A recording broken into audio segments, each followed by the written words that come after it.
Along with the Saturday. In a Sunday came out, the air by shipping the Piasha,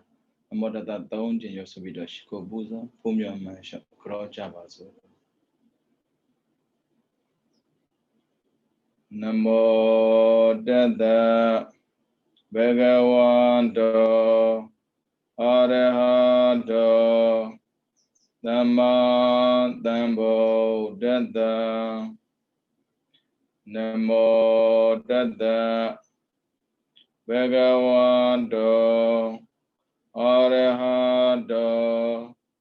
Dhamma Dhammo Dada Namo Dada Bhagavando Arahato Dhamma Dhammo Dada.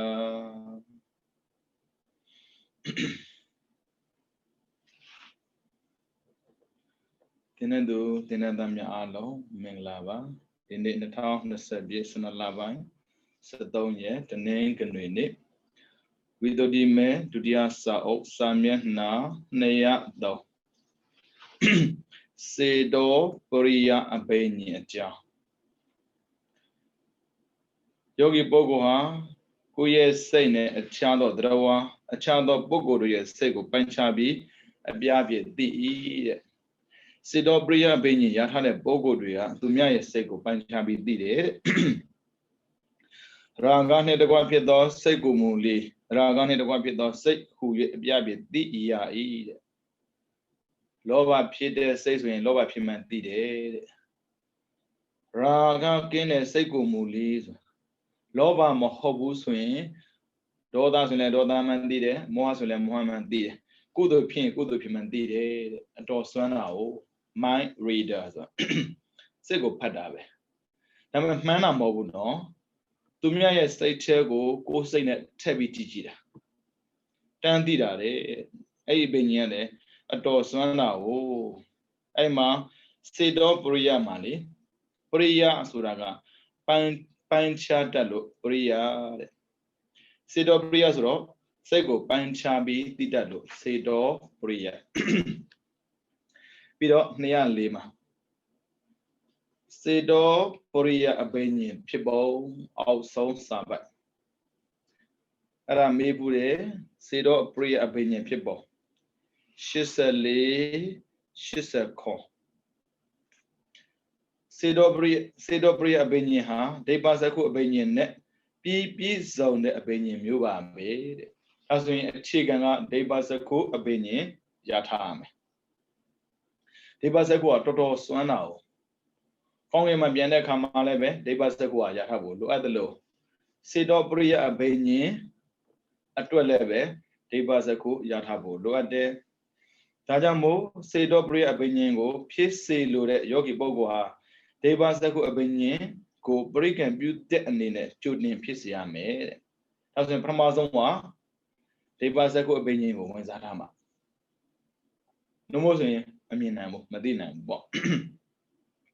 Tajamo, Gaji, Debasaku Abenyan people do it. Our loga Gatango, Pamiabi, Debasaku Abenyan Pion, Jodin, Lotame. Kakwe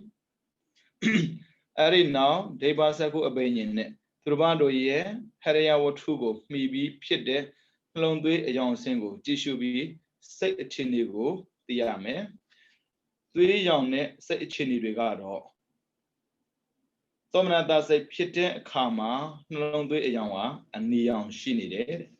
Nyondi Messine do de. Domina does a Piete Kama, Nolodwin a young one, men nebi, men a young shide. The Viedi meant Senate Dure, Ubeka say Peter Kamajaro, Nalondu Yanga, Chilin a young shide, Nancy Senate Dure, Domna Daye, Ubekaye. Within a Thomas and Nobili. Tuka Dokasura, Domna Dane, Domnada, Mira, oh, as one say Chile bo, but say Gigi. Domna Damaswin, Lova le Domnada Shide. Kudule Domnada Shide. I don't do him a guerra. Good the load Kama, I go the pin in my oh, Matthew. Bones and Tunilo. ကုသိုလ်ဖြစ်နေတယ်ပဲထင်တာအဲ့ဒါအတော်ခက်သွားတာတကယ်လို့သာလောဘနဲ့ဒေါသကွဲပြားသလိုပေါ့နော်ကုသိုလ်အကုသိုလ်ကလုံးဝကွဲပြားတဲ့ဆိုရင်ငါလုပ်တဲ့ကုသိုလ်ကကုသိုလ်ဖြစ်တဲ့ဆိုတာတန်သိမှာဒါပေမဲ့လောဘနဲ့ကုသိုလ်ကတူနေတဲ့ကြည့်သောမနတပြီးတော့လာမယ်ဥပ္ပခါတူတူပဲလောဘမှလည်းပဲသောမနတဥပ္ပခါရှိတယ်လို့ကုသိုလ်မှလည်းပဲသောမနတဥပ္ပခါရှိတယ်သူ့အယောင်စင်းအားလုံးတူတူပဲသိထူဆန်းတာပဲအဲ့ဒါကြောင့်ကုသိုလ်လုပ်တဲ့ပုဂ္ဂိုလ်ရဲ့စိတ်ဆိုတာတဲ့ပေါ့နော်ဥစဉ်မြင်တာကတော့မျက်နှာမြင်တာ哦အဲ့ဆိုသောမနတစိတ်ဖြစ်တဲ့အခါမှာနှလုံးသွင်းအယောင်ကနေအောင်ရှိတယ်ဆိုတော့လေသူတို့ရဲ့မျက်နှာလေးကနေအောင်တန်းနေတယ်ဒါပေမဲ့အတန်ပုံမှန်လည်းမူတည်သေးတာပေါ့နော်တရားနာတဲ့အခါမှာတရားကိုသဘောကျတဲ့သောမနတနဲ့စကားကြားတဲ့အခါမှာစကားကိုသဘောကျတဲ့သောမနတတော့မတူပေါ့အဲ့ကြောင့်လူတွေကစကားခွဲထားတယ်ရှက်သွေးဖြားတယ်တကယ်တော့ဘာဖြစ်သွားတာလဲနှလုံးသွင်းရဲ့အကြောင်းကအနိယံဖြစ်သွားတာကျင့်တတ်သွားတာလေသူကြားကျင်တဲ့စကားလေးကိုကိုကပြောလိုက်တော့တခါလဲရှက်သွေးဖြားသွားတာหนีသွားတာလေဒေါသဖြစ်တော့မဲသွားမှာပဲအဲ့ဒါမေးဖို့တယ်နော်သောမနတဒေါမနတဥပ္ပခါသောမနတဖြစ်တဲ့အခါဒေါမနတဖြစ်တဲ့အခါဥပ္ပခါဖြစ်တဲ့အခါနှလုံးသွင်းရောင်ကဘာကြောင့်ပြောင်းတယ်လဲဘာနဲ့တူတယ်လဲဆိုတာ93 94 2005တော့တိတန်မေးဘူးတယ်အဲ့ဆိုတော့ဗျာနှလုံးသားထဲကိုကြည့်ပြီးတော့အယောင်ပြောင်းနေတာကိုသိတာနဲ့ဒါဘာစိတ်ဆိုတာဖမ်းကြည့်လို့သိတာပေါ့နော်ငါငယ်ဒီလိုနှလုံးသွင်းအယောင်ကိုဒေပါစကုအဘိညာဉ်နဲ့ကြည့်ရှုပြီးမြည်သိစိတ်ဖြစ်နေတာကိုရှာဖွေလျက်စေတောပရိယဉာဏ်ကိုအားရှိလာအောင်ပြုလုပ်ရမယ်တဲ့ဂါကြီးဉာဏ်အားရှိလာသောအခါနှလုံးသွင်းရုပ်ကိုကြည့်ရှုစရာမလိုပဲစေတခုမှစေတခုသို့ပြောင်းပြီးကာမစိတ်ရူပစိတ်အရူပစိတ်ဆိုတဲ့စိတ်အလုံးကိုသိနိုင်တော့တာပါပဲတဲ့ပထမကတော့နှလုံးမှာဖြစ်နေတဲ့သွေးကိုကြည့်ပြီးတော့လေ့ကြည့်ယူရတယ်တဲ့ဒါဘာစိတ်ဖြစ်တယ်ဒါဘာစိတ်ဖြစ်တယ်နောက်ပိုင်းကျတော့မလိုတော့ဘူးလေဗျာစိတ်ကိုတန်းကြည့်လို့ရသွားတာတဲ့အတော်ဆွမ်းတာကိုအရူပဘုံသားတို့ရဲ့စိတ်ကိုသိနိုင်ပုံတဲ့အရူပဘုံသားတို့ဤစိတ်ကိုစေတောပရိယအဘိညာဉ်ဖြင့်သိကျင်တယ်ဆိုရင်ဟရိယယုတ်ကိုကြည့်စရာမလိုဘူးတဲ့ရှိမှမရှိတာအိမ်တွေဖောက်ပြန်ပုံလည်းပဲကြည့်စရာမလိုဘူးအမှန်မထတပါးပါးသောပုံမှာဖြစ်တဲ့စိတ်ကိုဆင်ခြင်ပြီးစိတ်အမျိုးအစား16ပါးတို့ကိုသိအောင်အားထုတ်ရတာလိုအပ်တယ်တဲ့စိတ်အမျိုးအစား16မျိုးကိုကျွမ်းကျင်အောင်သာအားထုတ်ထားလိုက်တဲ့ရုပ်ရှိမရှိတန်းသိတယ်ဗျာတဲ့သရာဂစိတ်လောဘမှုစိတ်တန်းသိပြီသားအဲ့ဒါကြောင့်စိတ်ပိုင်းကိုကြည်ထားရင်အများကြီးသက်သာတယ်တေသရာဂစိတ်လောဘမှုစိတ်10ပါးနှစ်ဝိတရာဂစိတ်ကျွင်းတဲ့ကုသိုလ်အပြကတကရိယာစိတ်သူကလောဘမဟုတ်ဘူးလို့ပြောရင်ကျန်တဲ့စိတ်တွေပေါ့အဲ့ဆိုရင်ဒေါသလည်းဟုတ်တယ်မောဟလည်းဟုတ်တယ်ဒါသရာဂမဟုတ်ဘူးဟုတ်ပြီနော်အဲ့ဒါကြောင့်ကျွင်းတဲ့ကုသိုလ်အပြကတဝိဘကရိယာစိတ်များဒေါသမှုစိတ်2ပါးမောဟမှုစိတ်2ပါးဟာသာရဂစိတ်လည်းမဟုတ်ဘူးဝိတရာဂစိတ်လည်းမဟုတ်ဘူးတဲ့ဝိတရာဂစိတ်မမီတာဟာရာဂရဲ့ဆန့်ကျင်ဘက်မဟုတ်လို့တဲ့ပြီးတော့သာဒေါသစိတ်ဒေါသမှုစိတ်2ပါးဝိတဒေါသစိတ်ကျွင်းတဲ့ကုသိုလ်အပြကတကရိယာစိတ်များဒေါသမှုစိတ်2ပါးမှာကျွင်းတဲ့အကုသိုလ်စိတ်10ပါး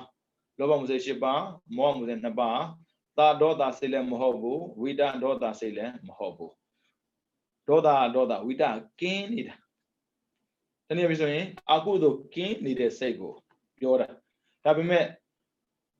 လောဘနဲ့မောဟကြတော့သာဒေါသလည်းမဟုတ်ဘူးဝိတဒေါသလည်းမဟုတ်ဘူးတဲ့သာမောဟစိတ်မောဟနဲ့အတူတူဖြစ်သောအကုသိုလ်စိတ်12ပါးမောဟမှုစိတ်2ပါးသာမောဟစိတ်မြည်ပေမဲ့လို့မောဟဟာအကုသိုလ်စိတ်အလုံးနဲ့ရှင်တဲ့အတွက်အကုသိုလ်စိတ်12ပါးလုံးကိုကောက်ရတယ်တဲ့ဟုတ်တယ်လေသူကအကုသလဒါရဏစိတ်သိမျိုးစားကိုပြီးတော့ချာဝိတမောဟစိတ်ကုသိုလ်အပြကတစိတ်တန်ခိတ္တစိတ်တဲ့ဌိနာမိတတို့အစဉ်လိုက်တော့ကြုံသောစိတ်တွန်းဆိုသောစိတ်တဲ့အဲ့ဒီစိတ်ကထူးဆန်းတယ်ဗျ တန်ခိတဆိုတာချင်းချုပ်တာပြောတာသူကအလုပ်တစ်ခုလှုပ်ချင်တယ်ဆိုရင်ပေါ့နော်သူရဲ့စိတ်ကလွတ်လပ်နေတာဒါပေမဲ့ဒီအလုပ်ကိုမလုပ်ချင်တော့ဘူးဘာဖြစ်လာလို့ဆိုရင်စိတ်ကချင်းချက်လာတာမလုပ်ချင်တော့ဘူးဆိုရင်စိတ်ချင်းချက်လာတယ်ဒါပေမဲ့တယောက်ယောက်ကဖိအားပေးတယ်မင်းလုပ်ရမယ်ဆိုဘာဖြစ်လဲသူ့အတွက် stress ဖြစ်လာတယ်ချင်းချက်လို့မလုပ်ချင်ဘဲနဲ့လုပ်နေရလို့မလုပ်ချင်တာတခြားမဟုတ်ဘူးတန်ခိတအဲ့ဒါမသိမှဆိုလို့စိတ်ကိုသွားကြည့်တယ်ဌိနမိတတို့အစင်နဲ့တော့ကျုံတော့စိတ်တဲ့အဲ့ဆိုရင်ဘာစိတ်မျိုးဆိုရင်သာသင်္ခါရိကစိတ်ဌိနမိတစေတသိက်လေအခုကစိတ်ကိုကြည့်ရတာလေအဲ့ဆိုတော့ဌိနမိတဘာနဲ့တူဖြစ်လဲဆိုရင်သာသင်္ခါရိကနဲ့ဖြစ်တယ်သာသင်္ခါရိကကအကုသိုလ်မှာ5ပါးလေးရှိတာလေလောဘမှုမှာ4ပါးဒေါသမှုမှာ1ပါးအဲ့ဆိုရင်ဗျာဦးဇင်းတို့အဘိဓမ္မာကိုကျွမ်းကျင်အောင်လေ့လာထားတဲ့ပုဂ္ဂိုလ်တရားစေတောပရိယဘိညာမရသေးဘူးဆိုရတော့မှကျွမ်းကျင်တယောက်ခွဲနိုင်တယ်အဲ့ဆိုရင်စဉ်းစားကြည့်အဘိဓမ္မာသင်တဲ့အတွက်အကျိုးရမယ်အကျိုးကဘာလဲဆိုမှန်းသာကြည့်တော့အနည်းဆုံးစေတောပရိယဘိညာပဲလေစေတောပရိယဘိညာလို့ပြောရင်သိကြတဲ့ရှေ့မှာဒီပါစဝပါပြီသားဘုရားတော်မှာစရတယ်ကြည့်ပုဒ္ဓိအာလေပုဒ္ဓိအာနော်အဲ့ဒါကြောင့်အဘိဓမ္မာကိုသင်ပါလို့ပြောတာလူတွေကခက်တယ်ဆိုတော့ညင်းဆန်ကြတယ်ဗျာခက်တာမို့လို့လောက်ခိုင်းတာဗောလွယ်တာဆိုရင်ဘာလို့လောက်ခိုင်းမှာလဲအခုကြည့်ပါလားစေတောပရိယပင်ကြီးဘယ်လောက်ခက်လဲဆိုတာဘာလို့လဲဆိုအခြေခံကဒေဝစက်ကိုလိုတာဒေဝစက်ကိုရဖို့လဲမလွယ်ဘူးလေဟုတ်ပြီနော်အဲ့ဒါတန်ခိတစိတ်ကိုမေးဘူးတယ်ကျင်းကြုတ်တဲ့စိတ်ဆိုတာဘာစိတ်ကိုပြောတာလဲတဲ့ဌိနမိတတို့အစင်လိုက်တော့ကျုံသောစိတ်တွန်းဆုတ်သောစိတ်တဲ့တွန်းဆုတ်တယ်ဆိုမလုပ်ချင်ဘူးမလုပ်ချင်လို့ဘာဖြစ်လဲခိုင်းရတာသာသင်္ခါရိကစိတ်များဒါပေမဲ့အဲ့သာသင်္ခါရိကကုသိုလ်မဟုတ်ဘူးနော်အကုသိုလ်ပြီးတော့ရှစ်ဝိခိတစိတ်တဲ့ဩဒိသတို့အစင်လိုက်တော့ပြန်လွင်သောစိတ်တဲ့ဩဒိသစိတ်တွေကိုတီးဖို့တော့လိုတာပေါ့နော်မောဟအရိကနောတ္တပဩဒိသအဲ့ဆိုတော့ most 4ပါဆိုရင်သိကြတယ်အကုသိုလ်စိတ်12ပါးစေတသိက်ပိုင်းပြောနေတာပဲနော်စေတသိက်ပိုင်းကိုကြည့်လိုက်ရင်စိတ်ကအလိုလိုကြည်ပြီးသားဖြစ်ရမယ်မေဂုစိတ်ရူပဝဆရာစိတ်15ပါးအရူပဝဆရာစိတ်12ပါးအမေဂုစိတ်ကာမစိတ်54ပါးလောကုတ္တရာစိတ်10ပါးတာဥဒရာစိတ်သူထက်လွန်မြတ်မှုရှိတဲ့စိတ်များကာမစိတ်54ရူပစိတ်15အရူပစိတ်12အနုတ္တရာစိတ်သူထက်လွန်မြတ်မှုမရှိတဲ့စိတ်လောကုတ္တရာစိတ်10ပါး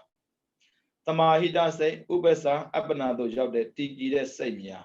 အသမာဟိတစိတ်ဥပ္ပစ္စာအပ္ပနာတို့မရောက်တဲ့မတည်ကြည်တဲ့စိတ်များဝိမု ക്ത စိတ်တရင်ကပဟံဝိခံပနပဟံသမုတ်စေတပဟံတရင်ကဆိုတာခဏနော်ပဟံဆိုတာပယ်တာအခုသင်နဲ့တက်နေတဲ့ချိန်မှာပေါ့နော်တော်ရုံတန်ရုံအကုသို့ပေါ်မလာတာကပယ်ထားလို့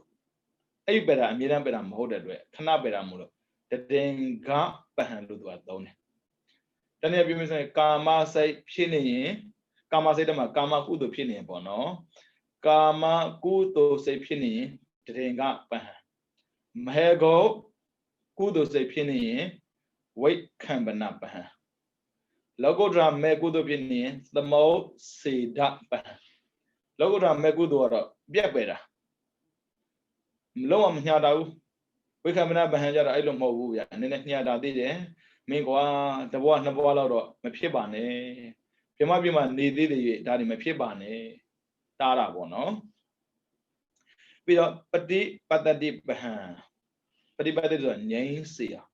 ငြိမ်းအောင်ပယ်တာနိတရဏပဟံဆိုတာလွတ်အောင်ပယ်တာမျိုးအဲ့ဒါကိလေသာမှလွတ်မြောက်တဲ့စိတ်တွေတဲ့ပြီးတော့အဝိမု ക്ത စိတ်တဲ့တရင်ကပဟံဝိခံမနပဟံသမုတ်စေတပဟံပฏิပတ္တိပဟံနိတရဏပဟံတို့မှပဟံတို့ပြကိလေသာမှမလွတ်တဲ့စိတ်များအလုံး16မျိုးရှိတယ်အဲ့ဒီ16မျိုးကိုသေးကြလေ့လာထားရင်တဲ့စေတောပရိယဘိညာဉ်နဲ့ကြည့်တဲ့အခါမှာအကြည့်ခံတဲ့ပုဂ္ဂိုလ်သည်ရုပ်ရှိတဲ့ပုံဖြစ်ဖြစ်နာမ်ရှိတဲ့ပုံဖြစ်ဖြစ်ကိစ္စမရှိဘူးတဲ့ အဲ့ဒီ16ဘောပြန်ကြည့်လိုက်တော့စိတ်နဲ့စိတ်သိပဲစိတ်ပဲနဲ့စိတ်သိပိုင်းလေးလာကြည့်တော့မှမမှားဘူးဒါပေမဲ့သူကမူတည်ထားတာကစိတ်သိကိုမူတည်ထားတာစိတ်ဆိုတာကသူ့သူဖြစ်တာမဟုတ်ဘူးလေစိတ်သိရဲ့ချစ်လက်မှုကြောင့်စိတ်ကဖြစ်တာ哦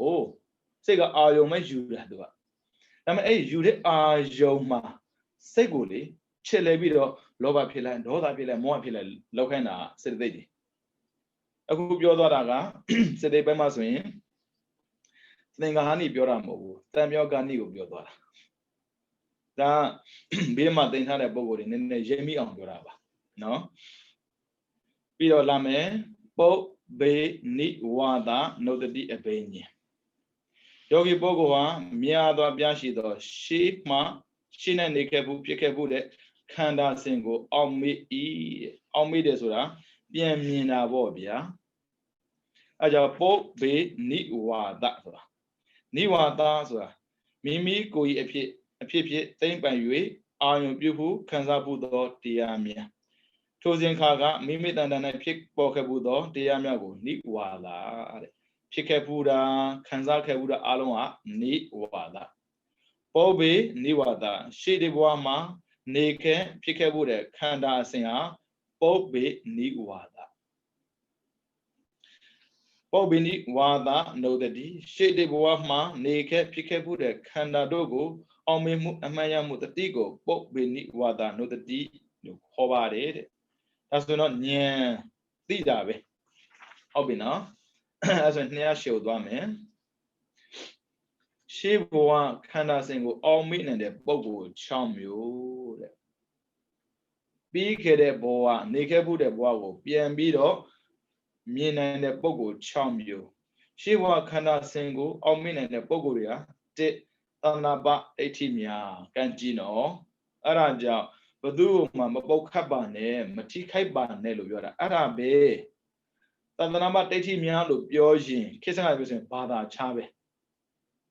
ခေတ်စကားပြောရင်ပြောတာဘာလို့လူတွေနားလည်ပြောတာ哦သန္နာပလို့ပြောလိုက်တာသီလသမာဓိပညာသစ္စာမဲခင်ကိုနာကြခွင့်မရတဲ့ပုဂ္ဂိုလ်တွေပြောတာ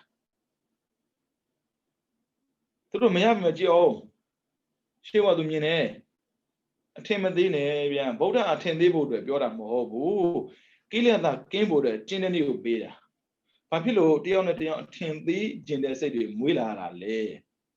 တကယ်တော့မာနခံပေါ့နော်ဒါပေမဲ့မာနခံရှိလို့ထင်သေးရမယ်ဆိုရင်လည်းသိမဟုတ်ဘူးလေဗုဒ္ဓကလေသူများကိုအပြစ်ပြောဖို့တွဲသူရဲ့တပည့်တွေကိုဆုံးမခဲ့တာမဟုတ်ဘူးအပြစ်ပြောခြင်းတဲ့စိတ်တွေကိုပယ်နိုင်အောင်ကျင့်ဖို့အတွက်ဟောခဲ့တာအဲ့ဒါကိုလေတော်တော်ခက်ပါတယ်တခါကျဦးဇင်းတို့သိသဘောမကျဘူးပေါ့နော်ခက်တော့ခက်တယ်ဗျအဓိကတော့အတွေ့အကြုံပါပဲဦးဇင်းတို့လည်းပဲ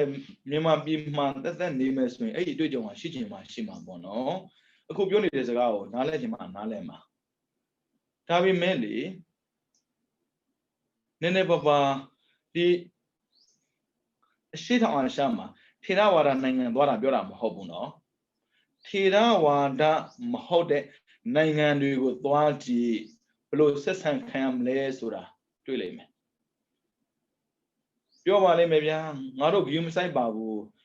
လူသားဟာဂရုစိုက်ဖို့လိုတယ် pay respect ဗုဒ္ဓကအပါစာနာသီလကိုဆောင်မှုရောပြီးသား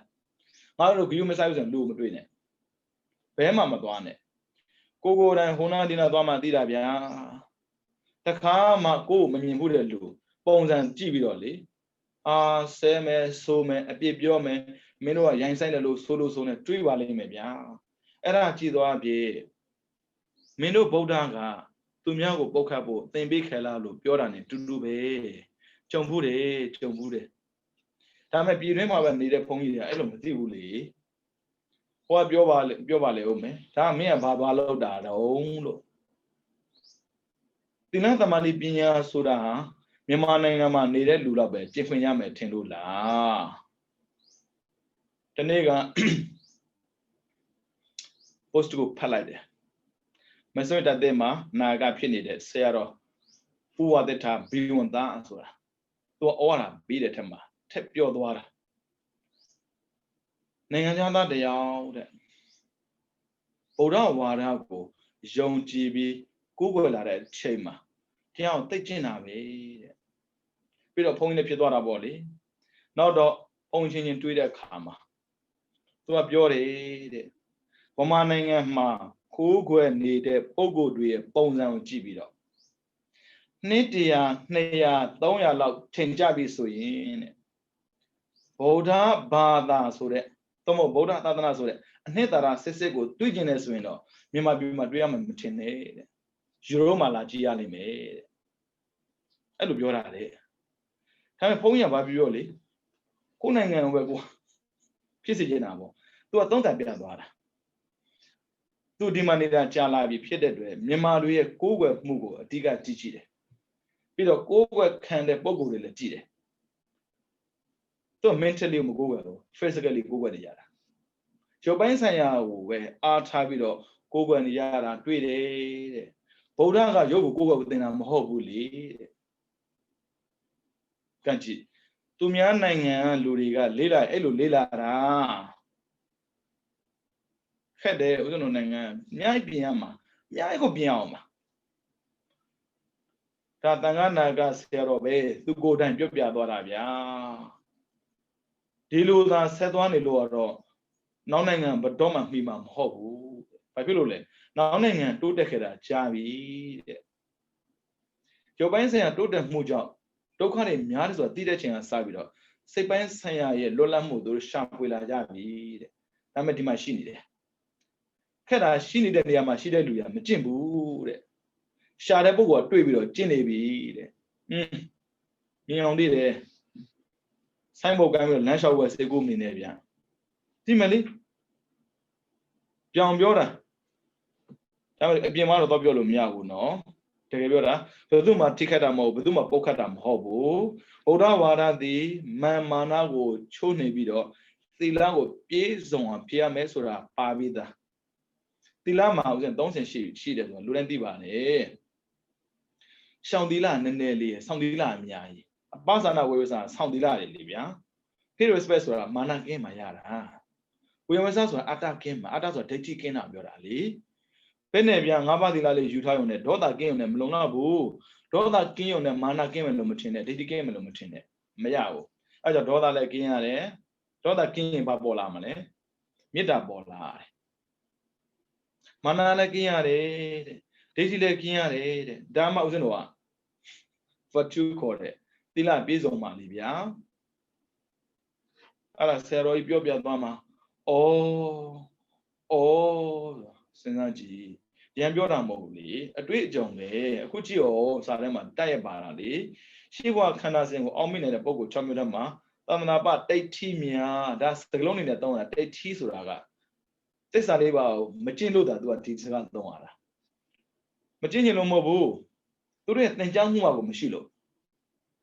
တကယ်လို့သာသူတို့သင်ကြားမှုရှိမယ်ဆိုရင်လေဘလောက်များတိုးတက်ထွန်းတောင်းလည်းမပြောတတ်ဘူးသူကဒါဆိုဒါပဲ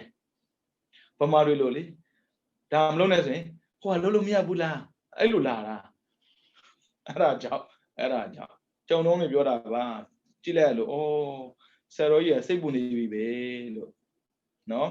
နှစ်ပကတိတာဝကမြာဒါကတော့သာသနာတက်ပြန်လာပြီသီလသမာဓိပညာကိုကျင့်သုံးတဲ့ပုဂ္ဂိုလ်တွေဆံမှာဒါ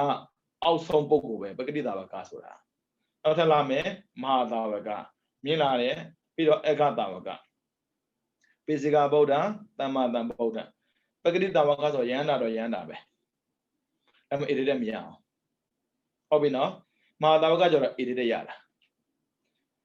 ဒါပေမဲ့အက္ခတာဝကကျတော့ဣတိတက်ရအောင်မကဘူးလက်ဝဲလက်ရဖျားပြီးသူတို့ပဲအဲကြောင့်ပါရမီဖြည့်ရတဲ့ချင်းမတူဘူးပကတိတာဝကကျတော့တရက်ထက်နဲ့လည်းပါရမီပြည့်နိုင်တယ်တဲ့အဲကြောင့်မိုးကိုဆရာတော်ဆိုရင်လေ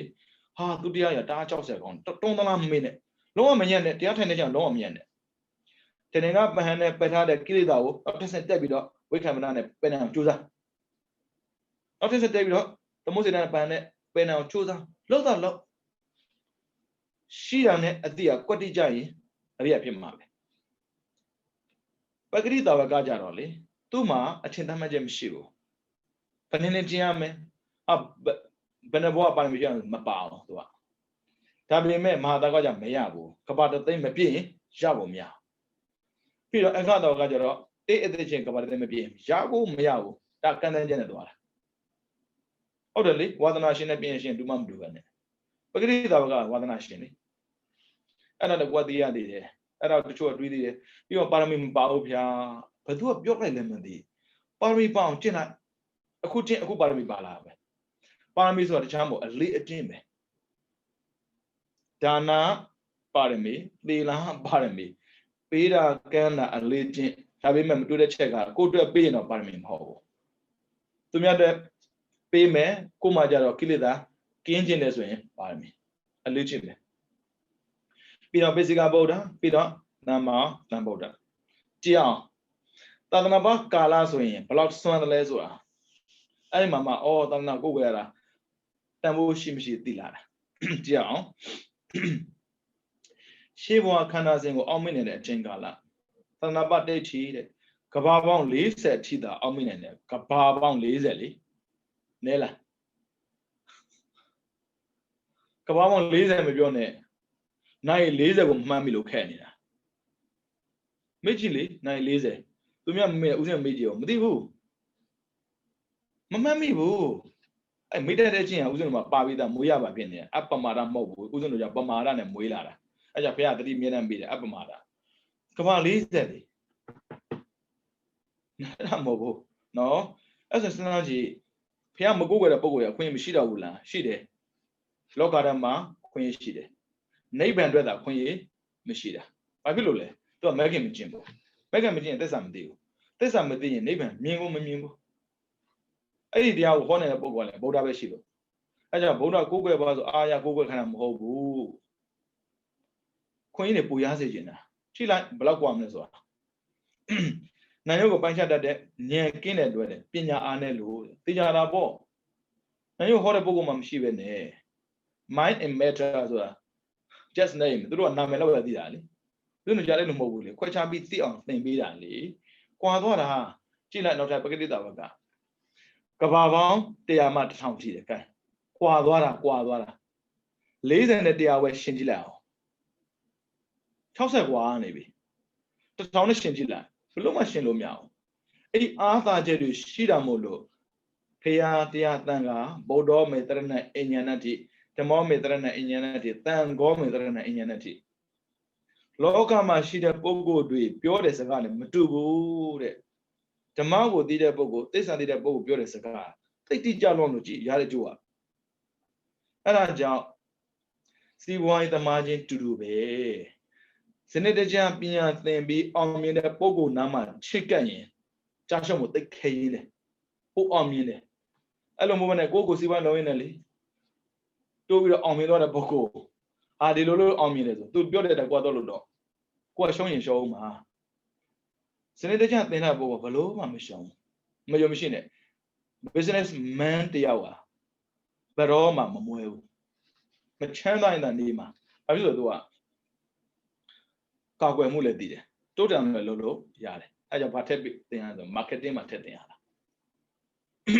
သိမှာပေါ့အဲဒါကြောင့်ဘုရားတရားတန်ခါယတနာသုံးပါကိုးကွယ်တာဗုဒ္ဓဘာသာဖြစ်ယုံနဲ့မဟုတ်ဘူးခင်ဗျာရလာမယ့်ကျိုးပြပေးတာနောက်ထပ်တက်ကြည့်လိုက်မဟာတာဝကကဘာပေါင်းတသိန်းဟုတ်တယ်လေသူစုပန်တဲ့နေမှာသူမသိရင်ဘယ်ရလာပါလဲဘယ်သိပါမလဲဗျဒါသူစုပန်တာပြောတာအခုဂေါရမဘုရားလက်ထဲမှာဣတိရရသွားတဲ့မဟာတာဝကအလုံးဟာဘဒုမုဒ္ဒရာမြတ်စွာဘုရားလက်ထဲကဘာဖြစ်လို့သူတို့ပြောနိုင်တာလဲသူတို့မြင်တာကိုသူတို့သိတာကိုဟုတ်ပြီနော်လာမယ်ဧကတာဝက2ပါးကဘာပေါင်းတေးသိရင်နဲ့တသိန်းနဲ့တေးသိရင်နဲ့ကဘာတသိန်းဒါသူတို့စပါရမီဖြည့်တဲ့နေ့ကိုပြောတာပဲပိစကဗုဒ္ဓကဘာပေါင်း2သိရင်နဲ့ကဘာတသိန်းအဲ့ဒါကြောင့်ပါရမီကိုဖြည့်တဲ့အကြောင်းပြောတဲ့အခါမှာဒါကြည့်ပြီးပြောတာလေဘလောက်ဖြည့်ရတယ်လို့ပြောတာတခြားကြည့်ပြောတာမဟုတ်ဘူးမဟာတာဝကဧကတာဝကပိစိကဗုဒ္ဓတွေဟာပါရမီဖြည့်ကျင့်ခဲ့တဲ့ဘဝအားလျော်စွာပိုင်းခြားထားတဲ့အတွက်ဒီလောက်ပဲသိတာပါတဲ့မှန်တာပေါ့သူတို့စားလို့တဲ့နေ့ကိုသူတို့မှတ်မိတာလေအရင်ကသူမလုပ်ခဲ့ဘူးလေမမှတ်မိဘူးလေလာမဲ့တမန်တော်ဗုဒ္ဓအလိုရှိတော်မူသည့်အတိုင်းကဘာပိုင်းခြားမရှိအောင်မိနေတယ်မှန်တာပေါ့သူ都没得不玩嘛多，不要骗钱那么好嘞，老开的，等于那十个那个不要骗钱个嘞，把皮肉都地了嘞，都地钱，变记录下来有，别多别地了，雷电那个把雷没地了嘞，那别地下了，骗钱个那么好不？挂了表了，但是把皮表来记，阿大家的话，当然把在记里来呗，第二天那什么没呢？他那老的什么没呢？လူရပြောတယ်ထင်ကြတာပေါ့နော်ဒီကောင်နဲ့ဒိဋ္ဌိတွေပါစင်းမှမရှိဘူးအဲ့လိုပြောတဲ့လူအပယ်ကျသွားတတ်တယ်ပုံမှန်ကြည့်နေလူရောင်းနေတာကြီးပဲနိဗ္ဗာန်ရောက်မှုမရောက်မှုပဲကွာသွားတာ30ပုံမှန်နေရတာညာအလုံးတူတူပဲအဲ့ကြောင့်သူတို့လည်းပဲတရားမထိုင်ဘူးမထင်နဲ့တရားထိုင်ဆိုတရားမဟုတ်လေစိတ်ကိုထိမ့်ပြီးနေတာပဲလေဗျာခန္ဓာကိုကွဲပြားခြားနာဆိုတာသိတာဆိုတော့ဗုဒ္ဓတပါးပဲပြောနိုင်တာလေဝိပဿနာဆိုတာကအဲ့ကြောင့်ဘသူကိုမှထင်မသိဘူးရှိတယ်ကြည့်အောင်ရှေးဘဝခန္ဓာစဉ်ကိုအောင်မိနိုင်ပုံအချင်းရသန္တနာပတိဋ္ဌိခန္ဓာစဉ်ကိုသာအောင်မိနိုင်တယ်ခန္ဓာစဉ်ကိုလှော့ပြီးတော့သုတိပရိသတ်တွေဆွမ်းပြမအောင်မိနိုင်ဘူးတဲ့ဥပမာကန်းတဲ့သူတယောက်ဟာ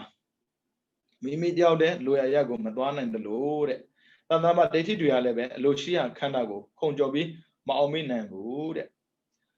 ကဲတဲ့သူတွေကဒုတ်တောင်ဝေးစားတဲ့အရာတွေကိုလက်ကမလှော့ပဲတာနေသွားရသလိုသန္တနာပဒိဋ္ဌိတွေကလည်းပဲခန္ဓာစဉ်ကိုမလှော့မှတာနေအောင်မိနိုင်တယ်သူကခန္ဓာပဲကြည့်လို့ရတယ်ဘယ်နဲ့ဘောကပြီးတော့ကိုလိုဆိုပါစို့သူကကဘာ40ဆိုတော့လေကြော်ပြီးကြည့်လို့မရဘူးတဲ့ကဘာ40ဆိုရင်တစ်ခုစီသွားတာငါသိကျင်တာလေ39ကဘာမြောက်ငါသိကျင်တယ်မရဘူးတဲ့အစင်တိုင်းသွားတာတဲ့အဲ့နဲ့ပိုပင်မန်းတာပေါ့ပြီးတော့အချိန်နဲ့ပိုကြာတာပေါ့ဟုတ်ပြီနော်ပဂတိတာဝကနဲ့မဟာတာဝကများပဂတိတာဝကနဲ့မဟာတာဝကတို့ကြတော့ခန္ဓာစဉ်ကိုလည်းအောင်းမိနိုင်တယ်သုတိပြည့်နေစွမ်းပြည့်လည်းပဲပြောင်းရွှေ့ပြီးအောင်းမိနိုင်တယ်ဘလို့သေးတာလဲဘလို့မွေးတာလဲဘယ်ဘဝမှာပဲခန္ဓာရတာအကုန်ပြန်သိနိုင်တယ်တဲ့ဧကတာဝကနဲ့ပိစိကဗုဒ္ဓမြာဧကတာဝကနှစ်ပါးနဲ့ပိစိကဗုဒ္ဓရှင်သမီးတို့ကြတော့ခန္ဓာစဉ်ဖြစ်ပြောစရာကိုမလိုတော့ဘူးတဲ့ဘာဖြစ်လို့ဆိုတော့ဘဝတစ်ခုရဲ့သုတိကိုမြင်ရင်ပြိဿတွေကိုလည်းမြင်တာပါပဲတဲ့တခါအခြားဘဝတစ်ခုရဲ့သုတိကိုမြင်ရင်ပြိဿတွေကိုလည်းမြင်တာပါပဲဒီလိုမျိုးသုတိပြိဿတွေကိုပြောင်းရွှေ့ပြီးမြင်တော်မူတဲ့အတွက်ခန္ဓာစဉ်ထပ်ပြောစရာမလိုဘူးတဲ့သမ္မာသမ္ဗုဒ္ဓသမ္မာသမ္ဗုဒ္ဓဘုရားရှင်တွေဟာခန္ဓာစဉ်ပြည့်ပြုဝေကိစ္စမရှိသုတိပြိဿတွေအလိုအပ်ပြောင်းရွှေ့ပြီးဆင်ခြင်စရာလည်းမလိုတဲ့ဘာဖြစ်လို့ဆိုတော့ဘုရားရှင်တွေဟာကမ္ဘာပေါ်များစွာမှာအထက်အောက်အလိုရှိရဌာနမှန်တယ်များထင်ရှားပြီးဖြစ်လို့ပါပဲဥပမာပေယာလအကျဉ်းမြုပ်ထားတဲ့စကလုံးတွေမြုပ်ထားတဲ့ပါဠိကိုခြုံပြီးကြည့်တယ်လို့တဲ့ကမ္ဘာမများစွာကိုခြုံပြီးကြည့်နိုင်တော်မူပါတယ်အလိုရှိရကမ္ဘာအလိုရှိရဘဝကိုလည်းပဲချက်တည်းခုံကျော်ပြီးသွားတယ်လို့ခုံကျော်ပြီးအောင်းမိနိုင်ပါတယ်တဲ့ဒီလိုမျိုးအောင်းမိဆင်ခြင်တဲ့နေရာမှာလည်းပဲသရပင်ကဘုရားအလောင်း40ရပြလို့လိုက်တဲ့မြားကဲ့သို့မြည်သည့်တက်ခက်နိုးတစ်ပင်စတဲ့အရာကိုများမနိပဲပြမှန်ကိုချော်လွှမ်းခြင်းမရှိလိုရာကိုသာတိုက်ရိုက်ထိမှန်တယ်လို့ပဲတဲ့ဝေဝိုက်နေတာမရှိဘူးကိုယ်ကောင်းနေတာမရှိဘူးသိကျင်တာနဲ့တန်းတရရတယ်တဲ့။အိုးဒါကမဆန်းနိုင်မလို့ဗျာသူလှုပ်ထားလည်းကြည့်အောင်လေဟုတ်တယ်လေကိုကစဉ်းစားနေရအောင်ရှိသေးတယ်။ရှင်မြတ်တို့ကြဘာဖြစ်မြင်လိုက်တာလဲရှင်မြတ်တို့ကဗုဒ္ဓအဘိဓမ္မာနဲ့ပတ်သက်လေ့ကျင့်တာကြာတာ哦တကားမနေ့ကမှလေ့လာတာလေဒီလိုပို့ပြီးတော့ကျွမ်းပါလားတော့ပြောလို့မရဘူးလေကိုယ့်ထက်ပို့လို့ထားပို့ပို့ကျွမ်းမှာပေါ့ဒီလိုပဲဒီလူတွေစေဝါကြီးဝဲလို့ဟာတကားကြီးတို့ကျွမ်းလိုက်တာသူကျွမ်းမှာပေါ့သူလုံးတာလုံးနေကြလေရှေးဘုံကခန္ဓာစဉ်ကိုအောင်မိတဲ့နေရာမှာမြင်ပုံအလင်းရောင်ဥပမာတဲ့သန္တနာပဒိဋ္ဌိတွေဟာပုပ္ပနေဝသံဒုတိအဘေညင်နဲ့ရှေးဘဝခန္ဓာစဉ်ကိုမြင်တဲ့နေရာမှာပုံစုံကျူးအယောင်နဲ့တူဆိုတာမထင်မရှာမသက်မကွဲပဲမြင်တယ်တဲ့။ကွာသွားတာသူ instruction မရှိဘူးလေ။ဆရာညွှန်ပြလို့ရတာမဟုတ်ဘူးသူကလောကညွှန်ငယ်လို့တရားကျင့်တာမျိုးတွေဘာလို့တာမျိုးတွေကိုဒါပဲရှိတာ哦အဲ့ဒါမေးဖို့တယ်ဗျာ။နဲတာမဟုတ်ဘူး။သာသနာပကာလဒိဋ္ဌိတွေမြင်နိုင်တဲ့ကဘာမြင်တဲ့ပုံတရံတဲ့86 88 90 91 91 99 2005 86 88 90 91 99 2005မေးထားတာနဲတာမဟုတ်ဘူးပြီးတော့ပဂတိတာဝကမြာပဂတိတာဝကတွေကပုပ္ပနိဝါဒနုတ္တိအဘိညာဉ်နဲ့အရှိဝခန္ဓာစဉ်ကိုမြင်တဲ့နေရာမှာစီမိအောင်နဲ့တူစွာထင်မြင်တယ်တဲ့စီမိနဲ့ထုံးထားတဲ့အခါမှာမြင်ရတယ်လို့ပေါ့သူကြတော့2006ကမေးဘူးတယ်ကဘာကြတော့ယာဖြစ်မယ်ထောင်ဖြစ်မယ်ပေါ့နော်မဟာတာဝက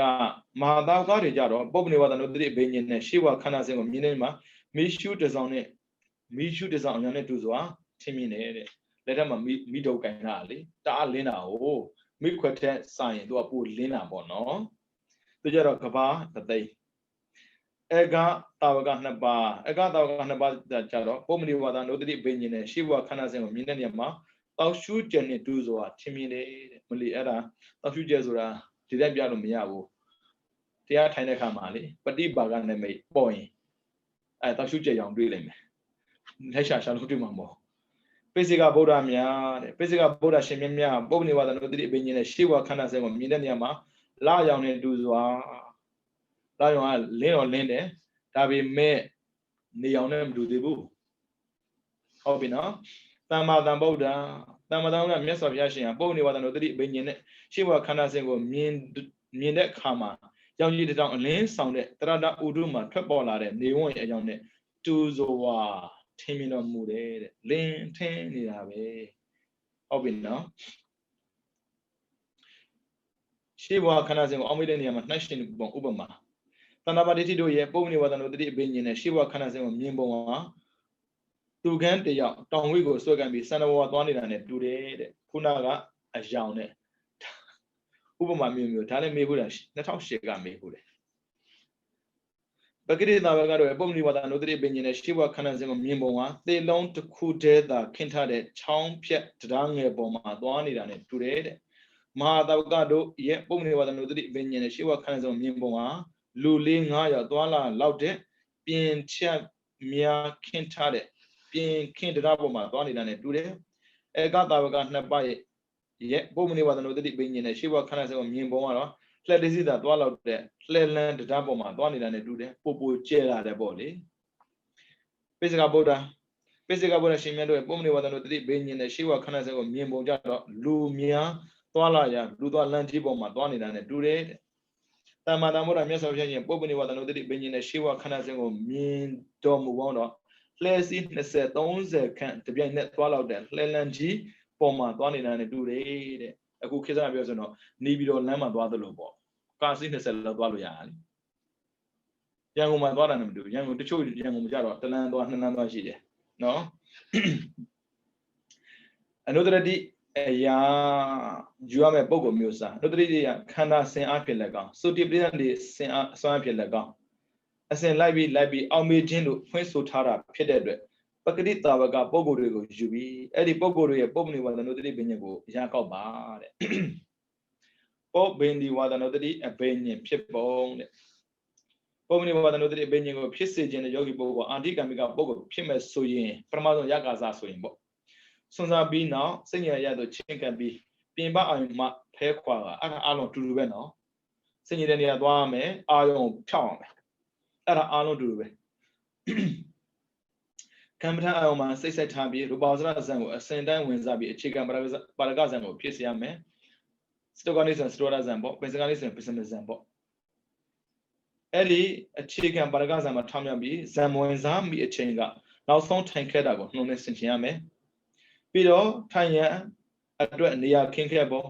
ကြောင်ခန့်အတွင်းသို့ဝင်ခဲ့ပုံတပိတ်သင်္ကန်းတွေကိုတုံမီသိသိခဲ့ပုံဆုံးခံသွားပုံဆုံးခံလက်ခဲ့ပုံဆုံးခံရွာနေသို့စတင်ဝင်ရောက်ခဲ့ပုံကြောင်မှာစတင်ထွက်ခွာပုံ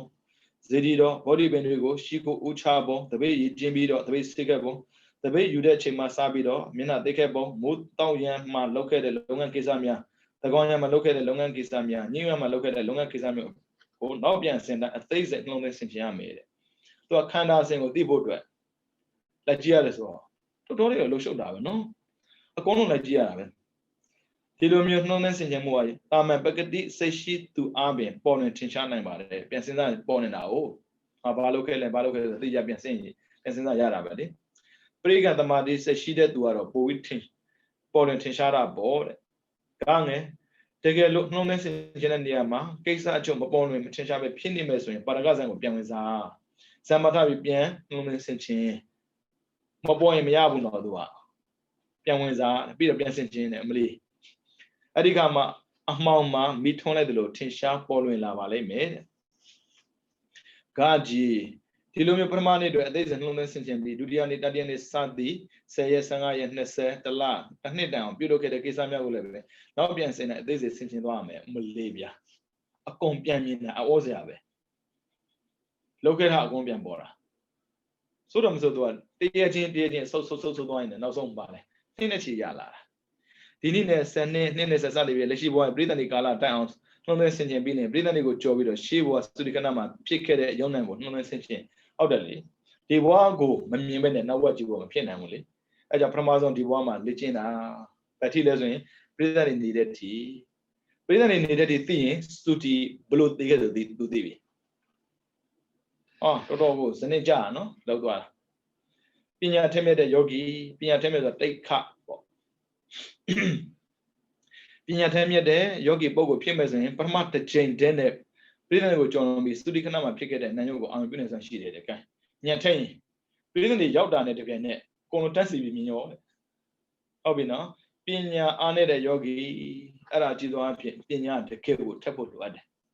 အားနဲ့ကျအာသာကျဆိုတာကိုယ့်ရဲ့အသိပုံမှာမူတည်တာကိုအဲ့ဒါကြောင့်ပညာအားပေးတဲ့ဘေးမှာကိုမြင်မြန်လေ့လာပါတတ္တအားပေးတဲ့တောက်တံကိုမလေ့လာနဲ့ဆိုလိုတာမဟုတ်ဘူးမနာနဲ့ဆိုလိုတာမဟုတ်ဘူးလေ့လာမယ်နာယူရမယ်သူကတတ္တအားပဲသူကပေးတာမဟုတ်တော့ပညာအားမကောင်းဘူး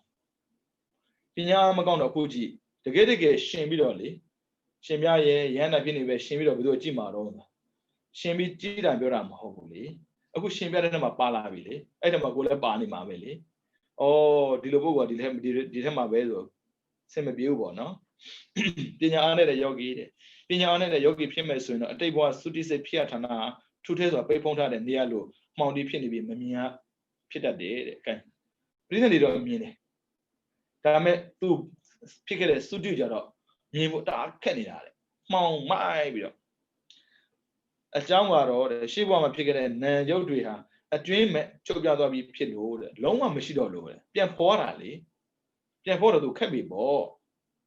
ကံတဲ့ကြောင့်ဖြစ်တဲ့အချမ်းနိုင်မှာဆက်ပြီးဖြစ်ပေါ်နေလို့တဲ့အဟောင်းကချုပ်ပြီးတော့အတိတ်ကြောင့်ပေါ်နေတဲ့ခန္ဓာရှိနေတော့အဲ့အဟောင်းကိုပြန်မြင်ဖို့ခက်နေပြန်ရောတဲ့အဲ့ဒီခါမှာယောဂီအနေနဲ့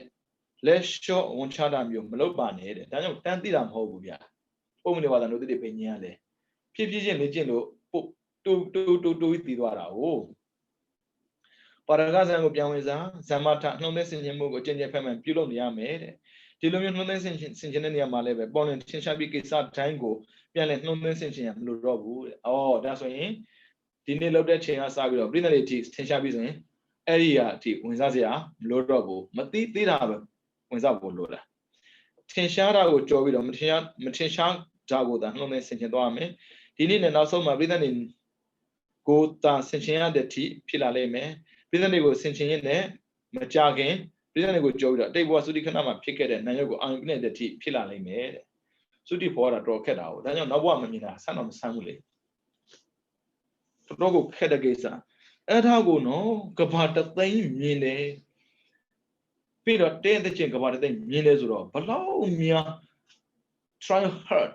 ကြိုးစားခဲ့ဆိုမှန်းတာကြည့်ချက်ချင်းမမြင်ရဘူးလေသူက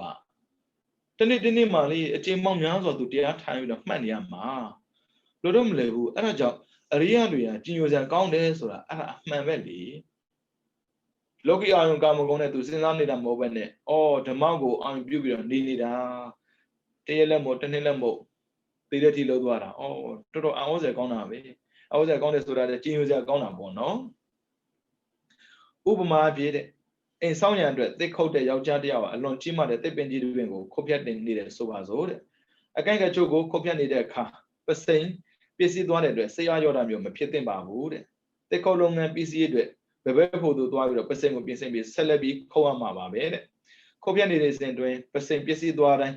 ပြန်လည်ပြုပြင်ပြီးမပြတ်မချင်းဆက်ပြီးခုတ်နေရမှာပါပဲတဲ့ဒါပေမဲ့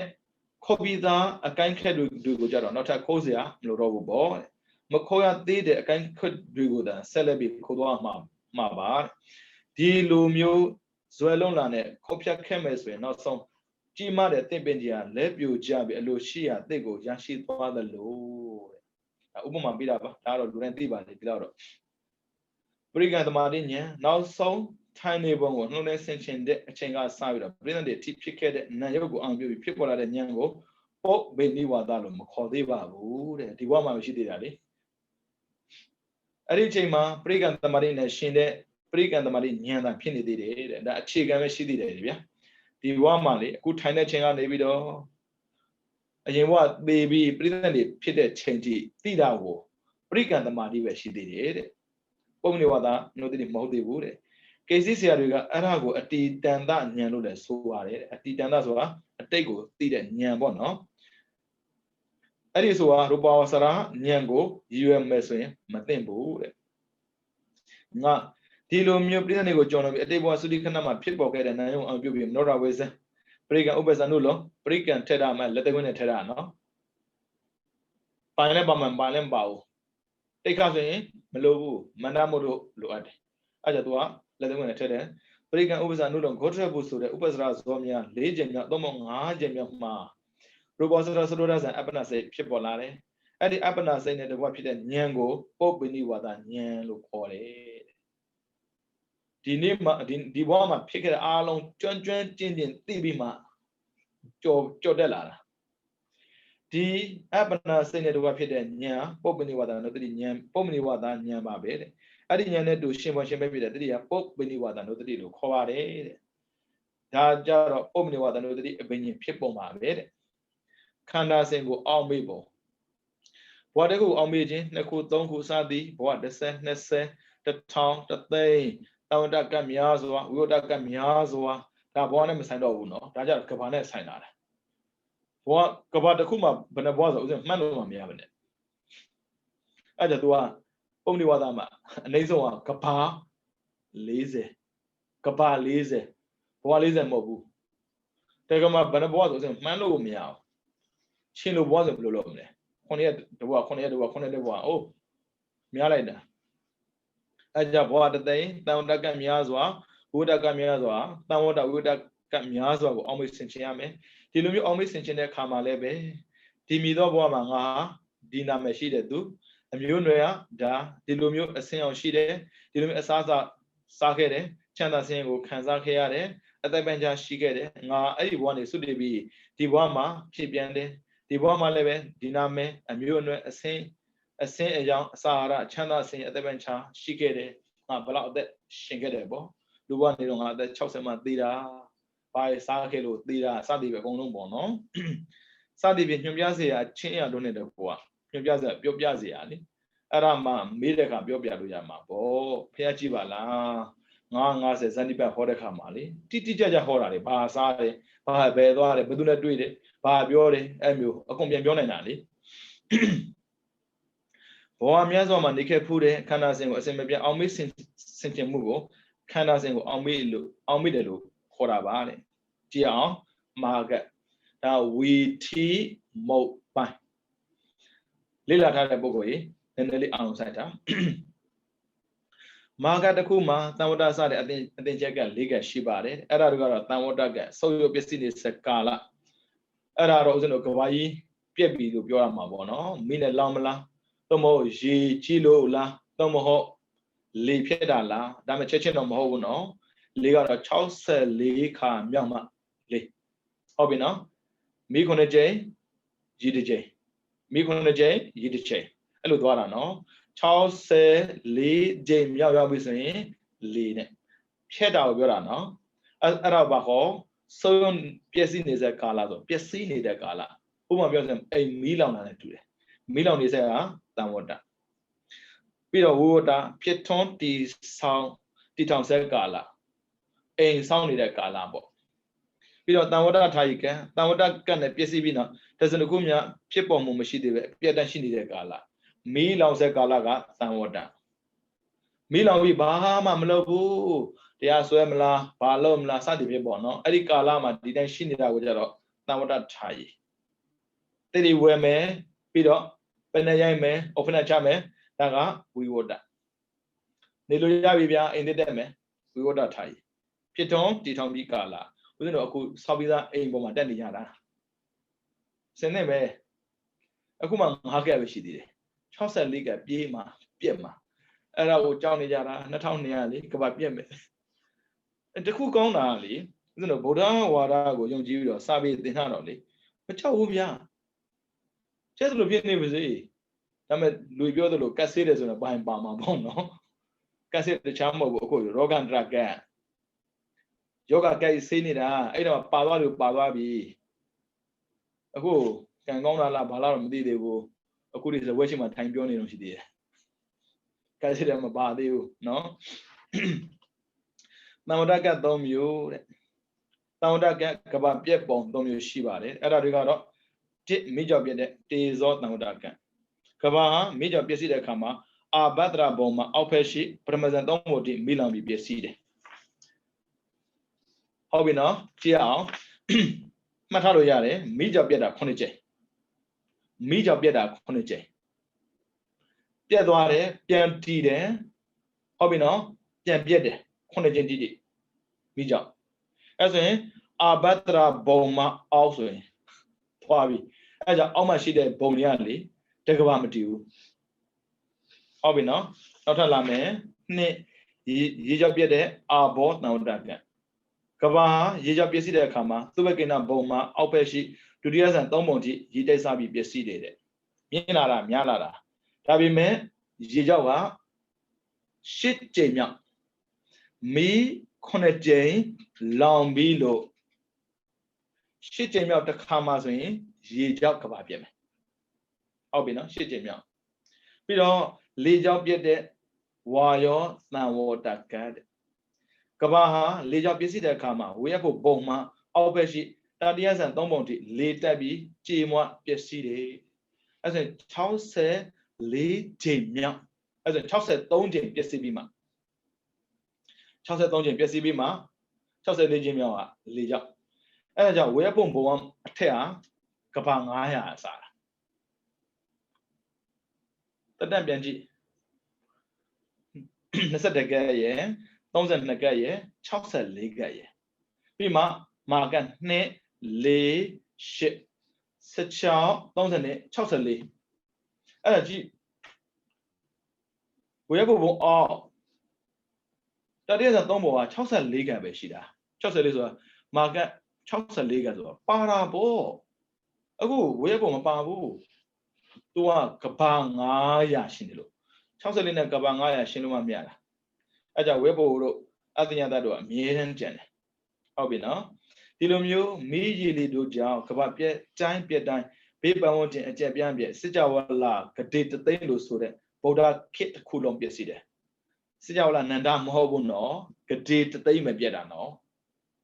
ဒါလည်းတတိထားဒါဆိုစစ်ကြဝဠာဘယ်လောက်ရှိလဲအနန္တရှိတယ်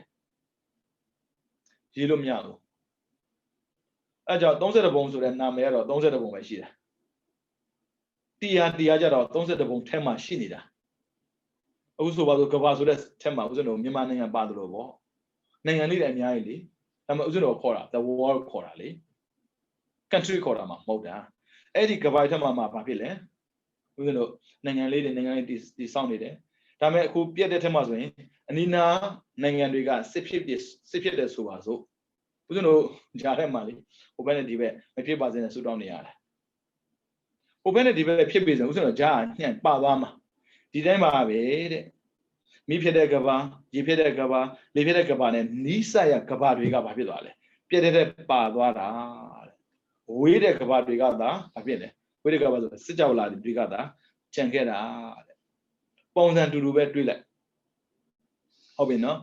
ကြည့်အောင်ဗုဒ္ဓခေတ်ဆိုတာကဇာတိခေတ်အာနာခေတ်ဝိတ္တခေတ်3ပါးကိုခေါ်တာပါတဲ့စစ်ကြောလာ1000ကိုဇာတိခေတ်လို့ပန်ချသတ်မှတ်ထားပါတယ်တဲ့ပုံသေးနော်အဲ့ဒါ စစ်ကြောလာတပေါင်းကိုဇာတိခေတ်လို့ပိုင်းခြားသတ်မှတ်ထားတယ်ဖះလောင်းတော်များပြည်သူနေယူစဉ်ခါမှာဇာတိခေတ်တစ်ခုလုံးတုံ့လို့တယ်အဲကြောင့်စစ်ကြောလာ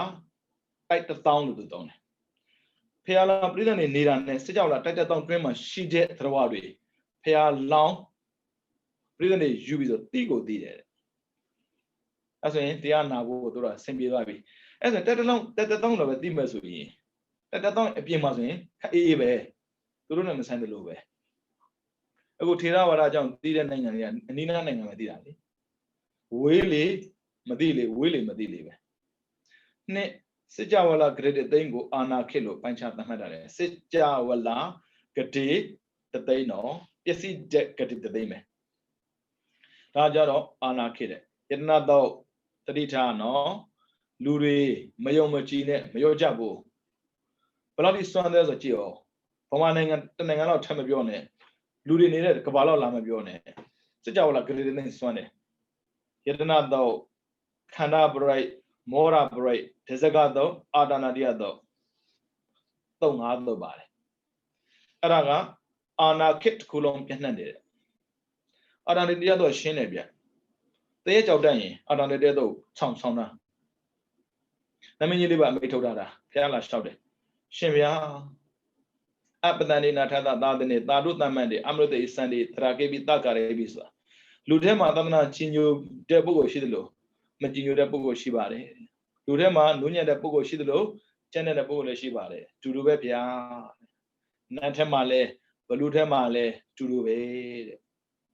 ဒါကြောင့်မို့ဒီတော့အမိတ်တရှိအောင်ရှင်ဗျာအမိတ်ရှိပေးပါဥပဒေကိုလိုက်နာတဲ့ပုဂ္ဂိုလ်တွေကိုကာကွယ်ပေးမယ်မှန်တယ်ဥပဒေဆိုတာကာကွယ်ပေးတာလေတရားတရားသံဃာနာသုံးပါးနဲ့ပတ်သက်ပြီးယုံကြည်ပြီးကျင့်သုံးတဲ့ပုဂ္ဂိုလ်တွေကို never touch လုံးဝမထိရအောင်အဲ့ဒါမျိုးကရာဇဂိုမှာလည်းကြုံမှုတယ်ကလေးလေးလေအဖေနဲ့တိတ်ခေါ်လိုက်တာဒီကလေးကအလေးကျင့်မှာပဲစေတော့ဘာလို့ဘောရဏနာကိစ္စမြအကျင့်ရနေအဲ့ဒါဘလူးတကောင်အဲ့ပြောနေတဲ့ကလေးလေးကိုလာပြီးတော့စားကျင်တာလေအဲ့မှာသူတော်ကောင်ဘလူးကနေပြောဟေးဘာမလုံနဲ့ဗျာသူများအဲ့နေတာဘာလို့နှောက်ရှက်မှာလဲမရဘူးတိတ်စားကျင်တာပဲအဲ့ဒါသွားဆွဲတာဟိုကရောင်ပါလေရောဘောရဏနာကိစ္စမြဆိုသွားတာပဲဒါအမိတ်ပဲလူကမယုံလို့မစွမ်းတာ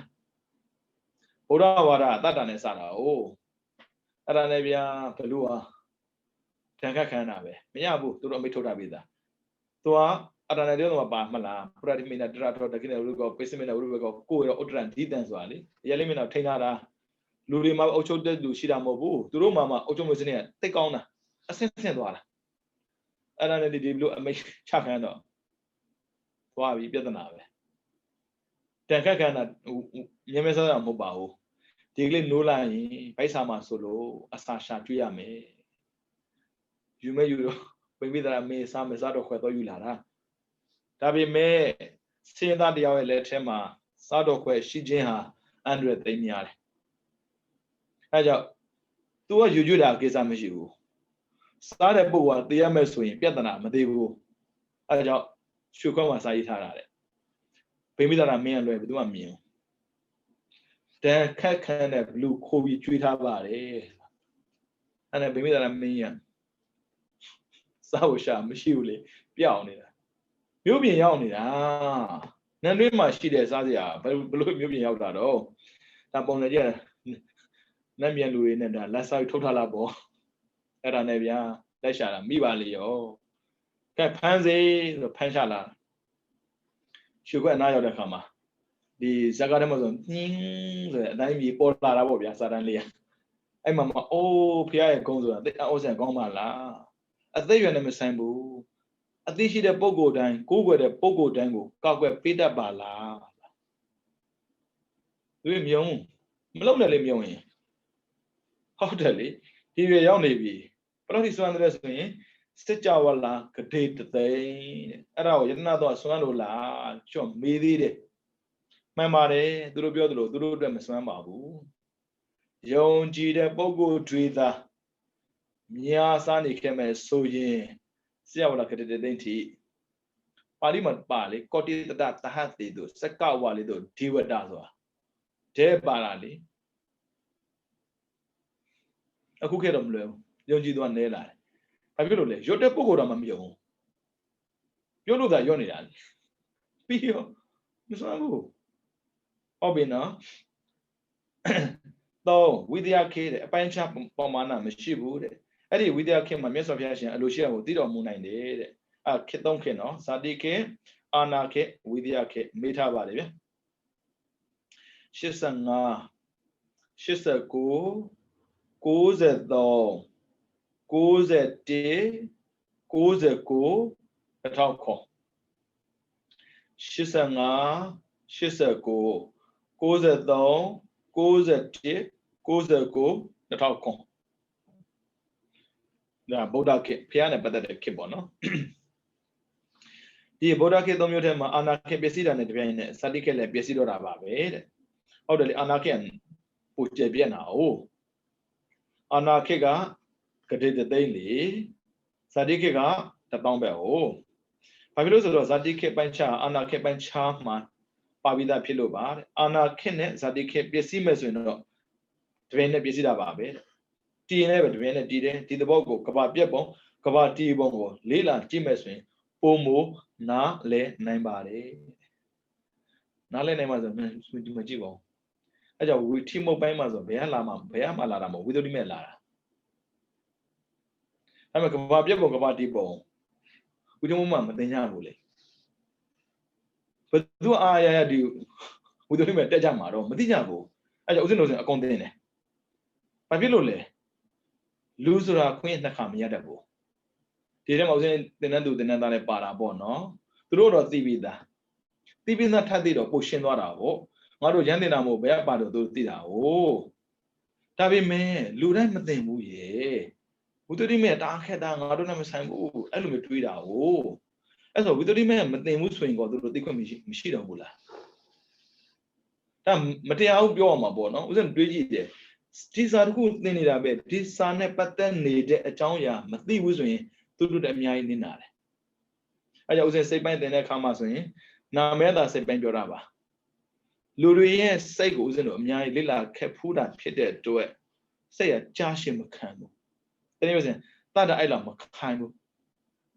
ဥစဉ်ကိုတွေးပဲလေဇုံကနေတော့ဒီမှာသင်မဲဆိုတော့လူမဆန့်ဘူးများလွန်းလို့အကုန်လက်ခံပေးတယ်အခုပြီးတော့မှသင်တဲ့ကိုတွေးလိုက်တယ်သင်တဲ့သား1500ရှိတယ်တဲ့ဒါပေမဲ့အဲ့1500များတာကိုလေချုပ်ပြီးမသင်နဲ့များတော့ကတိတိကျကျအများများစားသင်ပေးလိုက်ဘာဖြစ်လို့လဲမယုံမရှိနဲ့လူတိုင်းမှာလေထိနာမိတ်တာရှိတယ်ထိနာမိတ်တာနိဝရဏထိနာကိလေသာကြာရှည်မခံဘူးအဲ့ဆိုရင်မခံလို့မသိတော့မသိအေးတာပဲအဲ့လိုဘယ်တော့မှမလုပ်နဲ့သူတို့မှလေခံနိုင်ရှိနေတဲ့ကာလမှာသိထက်တာအလုံးသင်ပေးလိုက်တော့ကဘာပြက်တာကဘာတိတာမသိဘာမှဖြစ်ဘူးကိလေသာကြောင့်ပဲကြာမှာကိလေသာမရှိလို့အပယ်လော့မှာတော့သိအောင်ပြောပြရမှာဒါစိတ်ပိုင်းတစ်ပိုင်းနဲ့ဥစဉ်တို့တော်တော်ကြားတယ်စိတ်ပိုင်းကြာဆုံးပဲဘယ်သင်တန်းမှသင်တယ်ဥစဉ်စိတ်ပိုင်းကိုကြာပြီးသင်တယ်နာမည်ကသာစိတ်ပိုင်းဒါနသီလသမထဝိပဿနာအကုန်ပါတယ်ဘာဆိုတော့ဒါ life လေဘဝတစ်ခုလေဟောင်းလို့ပေးတယ်ဘလို့တီထောင်မလဲဒီဆောင်နေသိမှရမှာပေါ့ပျက်စီးတာမပျက်စီးတာကိုလုံးမဟုတ်ဒီမရှိအခုမှလာမှာပျက်စီးတာ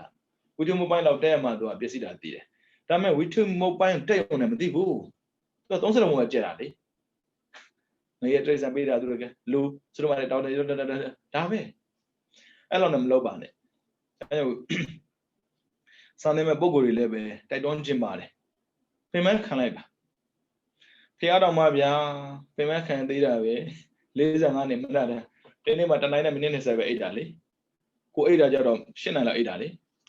အဲ့ဒါမှလည်းပါပင်မဆိုဟိုဘက်ချီဒီဘက်ချီလိုက်သေးတာလေပေါင်းလိုက်ရင်နိုင်20လောက်ကြာအိတ်တာအဲ့ဒါကြောင့်သင်ပြလိုက်ပါဥစ္စာသင်ထားတာရှိပါတယ်ဝိထုမပိုင်းမှာဒါကိုသေချာသင်တယ်ဘာဖြစ်လို့လဲဆိုတော့တချို့ကမေးနေမှာပေါ့နော်စာထဲမှာပါလို့လားတို့ကပါ တော်ခက်ပါတယ်ကဲကြည့်အောင်ကဘာပြက်ပေါ့နော်ဘယ်လိုပြက်လဲဆိုတော့မိကြောင့်ကဘာပြက်ခံဒီအချိန်မှာတဲ့စစ်ကြဝဠာခရစ်သိန်းတန်အောင်တစ်ဆက်တဲ့ကဘာပြက်မိုးကြီးဟာတဲထန်စွာရွာသွန်းတော့တာပါပဲတဲ့လူတွေဟာမိုးရွာသွန်းတဲ့အတွက်ဝမ်းမြောက်ဝမ်းသာဖြစ်ပြီးတော့မျိုးစပါးတွေကိုထုတ်ကာစိုက်ပျိုးကြတယ်တဲ့ဒါပေမဲ့ကောက်ပင်တွေဟာနွားဆလောက်အယုံမြရှင်သန်လာတဲ့အချိန်မှာကောင်းကင်မှာထစ်ချုံမြည်ပြီးတော့မိုးပေါက်တစ်ပေါက်မှမရွာတော့ပါဘူးဟောတာပဲပြန်ဆိုတာပဲမိုးခေါင်မှုဟာနှိပ်ပေါင်းများစွာကြာရှည်နေပါရောမိုးကုန်မှီပြုတ်ပြီးတော့နေထိုင်ရတဲ့သတ္တဝါတွေကအများပြားသေကြည်ပျက်စီးကုန်ပြီးတော့မြမပြည်သို့ရောက်ကုန်နေတဲ့ဒီနေရာမှာအချို့သတ္တဝါတွေဟာဒုဗိခန္ဓကစသည်ကြောင့်သေကြည်ပျက်စီးရခြင်းဖြစ်တဲ့အတွက်ဇံမရဘဲနဲ့ဘယ်လိုလုပ်ပြီးတော့မြမပြည်ရောက်တာလဲလို့မေးစရာရှိတာပေါ့တဲ့မှန်ပါတယ်တဲ့ဇာနံဝိနာနတ္တိမြမလောကေနိဗ္ဗတိဇံမရှိဘဲနဲ့မြမပြည်ရောက်တယ်ဆိုတော့ထုံးစံမရှိဘူးဒါတက်ရက်ပါလာပြန်လိုက်တာအဲ့ဒီစကားနဲ့ညီတဲ့ဇံမရဘဲနဲ့မြမပြည်ရောက်တယ်ဆိုတာလည်းမရှိနိုင်ပါဘူးဒါပေမဲ့နတ်ပြည်မှာဖြစ်တဲ့ဇံရဲ့စွမ်းကြောင့်မြမပြည်သို့ရောက်တာပါပဲတဲ့နတ်ပြည်မှာဇံရပြီးမြမပြည်ရောက်ပေါ်စကားတော့မြင်းမြန်းဆက်ဆံပြောလိုက်တာကိုသေပြီးမြမပြည်ရောက်တယ်ဆိုတာတန်းရောက်တဲ့ပုံစံမျိုးထင်ပါဆိုတော့တန်းရောက်တာမဟုတ်ဘူးလူသေပြီးနတ်ဖြစ်ပြီးမှမြမပြည်ကိုရောက်လို့ပြောတာလူသေပြီးနတ်ဖြစ်တာလွယ်တယ်လေဘာမှလုံးစံမလို့ဖျားထိုင်စံမလို့ပေကံကျွေးမွေးနေတီလာလေးလုံအောင်လုပ်နေရောက်တယ်နတ်ပြည်မှာဇံရပြီးမြမပြည်သို့ရောက်ပုံတဲ့ကဘာပြက်ခံတဲ့ချိန်မှာလောကဗျူဟာနတ်တွေဟာကဘာမပြက်ခင်အနှစ်သိန်းခန့်ကလေးကအဲ့ဒါကျေးဇူးတင်စရာအနှစ်သိန်းဆိုတော့လုံလောက်တယ်လေဗျလူတယောက်တည်းဟာဟိုဘက်တော့လုံသေးလူတော်တော်များအခုဦးစင်တို့ဆိုအသက်100တန်းလေအသက်100ဆက်ကမှ1000ပဲရှိတယ်ဟာလေသူက3သိန်းကိုကြိုပြီးတော့လှုပ်ထားတာအနှစ်သိန်းခန့်ကလေးကကဘာပြက်တော့မဲ့အကြောင်းကြွေးကြော်ကကုသိုလ်ကောင်းမှုပြုလို့မြန်တိုက်တွန်းနှိုးဆော်ကြတယ်တဲ့များသောဖြင့်လူဘုံမစွန်းနဲ့စတဲ့ပုဂ္ဂိုလ်တွေဟာလောကဗျူဟာနတ်တို့ရဲ့ကြွေးကြော်တန်ကြောင့်သံဝေကစိတ်တွေဖြစ်ပေါ်ပြီးနုညံ့သိမ်မွေးလာကြပြီးပြမစုတရားများပွားများခြင်းမိဘတွေကိုပြုစုလုပ်ကြွေးခြင်းကံကြည့်အခုလည်းလုံးမရတာပေါ့ဒါပေမဲ့အဲ့ချိန်ကျမှလူရဲ့ကြောက်ကြောက်နဲ့လောက်ကြတာအခုမိဘမရှိဘူးလားမေတ္တာကရုဏာမုဒိယဥပက္ခပွားလို့မရဘူးလားကျွတ်တင်မှုလောက်ထားလေဒါပေမဲ့ဝိပါဒရဲ့ဆိုတော့အခုမှ9ကပဲရှိသေးတယ်လေ64ကပြည့်မှကဘာပြက်တာအန္တရက64ပြောတာအတက်အစင်းအစုံ64ခါတဲ့အခုမှ9ခါမြောက်ပဲရှိသေးတယ်အစင်းတွေတော့ပြန်တက်မှာပြန်တက်ပြန်ဆင်းတဲ့ချိန်မှာအရိမတ္တရာပွင့်မှာအဲ့ဒါကိုအရိမတ္တရာပွင့်တာစောင့်မလို့လေတုံးဘလူးစိတ်ကူးတွေမသိဘူးဘလောက်ကြာသူထက်လည်းမတွေ့ဘူးအသက်တိတ်ခါဂုံဟွာကြီးမသူတွေကိုလေးစားခြင်းအဲ့ဒါမာနကင်းတာပဲဒါပါစာနာကုသိုလ်လေးဗျာစားတဲ့ကောင်းမှုတွေကိုပြုလို့အထောက်ပြီးသေလွန်တဲ့အခါနတ်ပြည်မှာဖြစ်ကြကုန်ရောတဲ့နတ်ပြည်မှာနတ်ဖြစ်တဲ့ဘောဇင်တွေကိုစားတော့ပြီးဝါယောကတိုင်းကိုပြိကံပြုပြီးဇံရကအဲ့ဒီဇံနဲ့မြမပြည်သို့ရောက်တယ်တဲ့အဲ့ဒါမိထားတယ်နော်လူတွေသေးပြီးမြမပြည်ရောက်တယ်ဆိုတာဘလို့ပုံစံနဲ့ရောက်တာလဲကမ္ဘာပြက်ခံဒီမှာမိထားတယ်2010ကဟုတ်ပြီနော်လူသေးပြီးတန်းပြီးမြမဖြစ်တာမဟုတ်ဘူးနတ်ပြည်ရောက်တယ်ပြီးတော့ဝါယောကတိုင်းကိုပြိကံပြုပြီးတရားကျင့်မှာ218လူဘုံမစိုးစာတဲ့ပုဂ္ဂိုလ်တို့မှာကျွင့်တဲ့အခြားသတ္တဝါတို့ဟာလည်းပဲသေကြည်ပျက်စီးပြီးနောက်တဲ့လူနဲ့ဘုံမစိုးကုန်သွားပြီလေသူကနတ်ပြည်တက်မှာဟုတ်အဲ့ဆိုရင်ဦးဇင်းတို့လူနဲ့ဘုံမစိုးကုန်ပြီဆိုရင်အောက်မှာအကောင်တွေကျန်သေးတယ်အများကြီးအခြားသောသတ္တဝါတို့တွေဟာလည်းပဲသေကြည်ပျက်စီးပြီးနောက်အပရပရိယဝရိယကံကြောင့်နတ်ပြည်မှာဖြစ်တယ်ကံကြည့်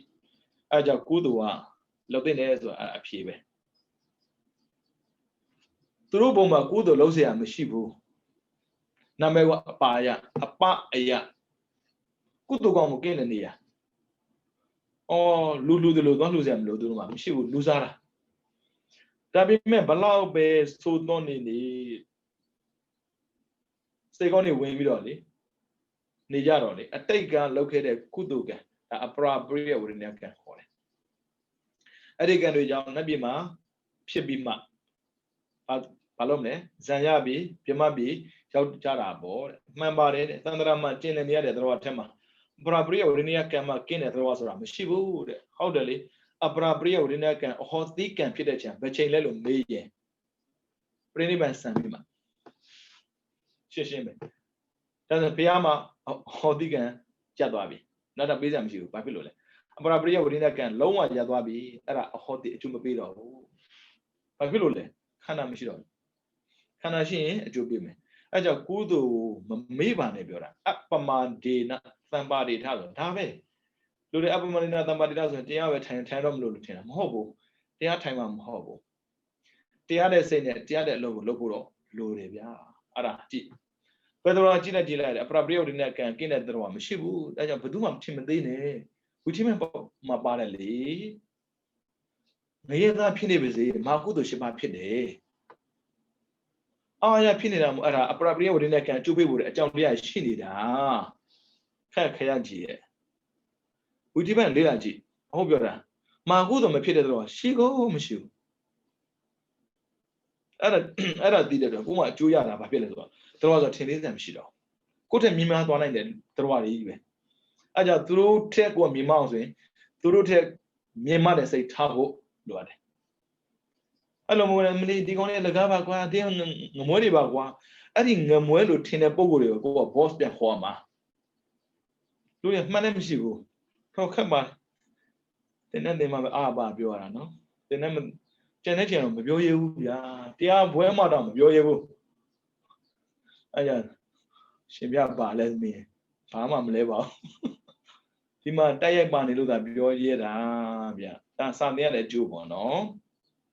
Would you pay my baba? I go to say, Senaba. I say, how did you imagine? Secondaba. Makudo Shiba. That nezo me. From the corner bali. A nezo. Did I mean a lizard dick? Did I mean lizard nga? Did I mean as and a lay? Can't you? Hotamana. Lila, take Jizu de Mugone, the area. I don't be my dinner, Niam, what is a cookie? A probably in a cancel the Namely long jarane. Tweet and door. Can see below. And Niame. Loja, take only. Dana so that a giant Tanama by Jamni. I below Dana Pita laser at the long of them. A good chili. Palope Bejana Bobo Pinibisi. A probably in a can, McKinney to a two big Canada. Tini ne Rawabia, Kavabia Kama, Pimabi, Yakong, Maybuda no, Lu, Bomazoriga, Bonzan de Mew. Lune, Bomazoa, joined the Rawadiga, Bonzan de Mew. How we now? Emma, Lu, Bomazoma, joined the Rawadigo, Maybude, who's a chawa.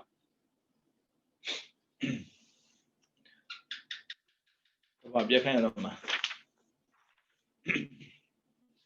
Ni connaissant trouble, Pramani, Pacati, ni desena she a kulobo. Pomame. Emily Dinia, Bioda, Nina need an angry a top with the go. Peter, Nina weaving mellow, snipping machine and angry, Pudavia Luriali, Pulu, Twidunemia, Wigo, Tipping Kobe Shalem Yodabo. We shall raise or tipping Kobe Shama Yaramam, Hoda, Tipping Mokobane, environment and better be Lila Jiva. We don't know. The guy is Jesus in the Aralabari. The girl with Jesus in Mokone. You know, Pomania, no? You know, Bodaba Mashide, attending on me on Lome, being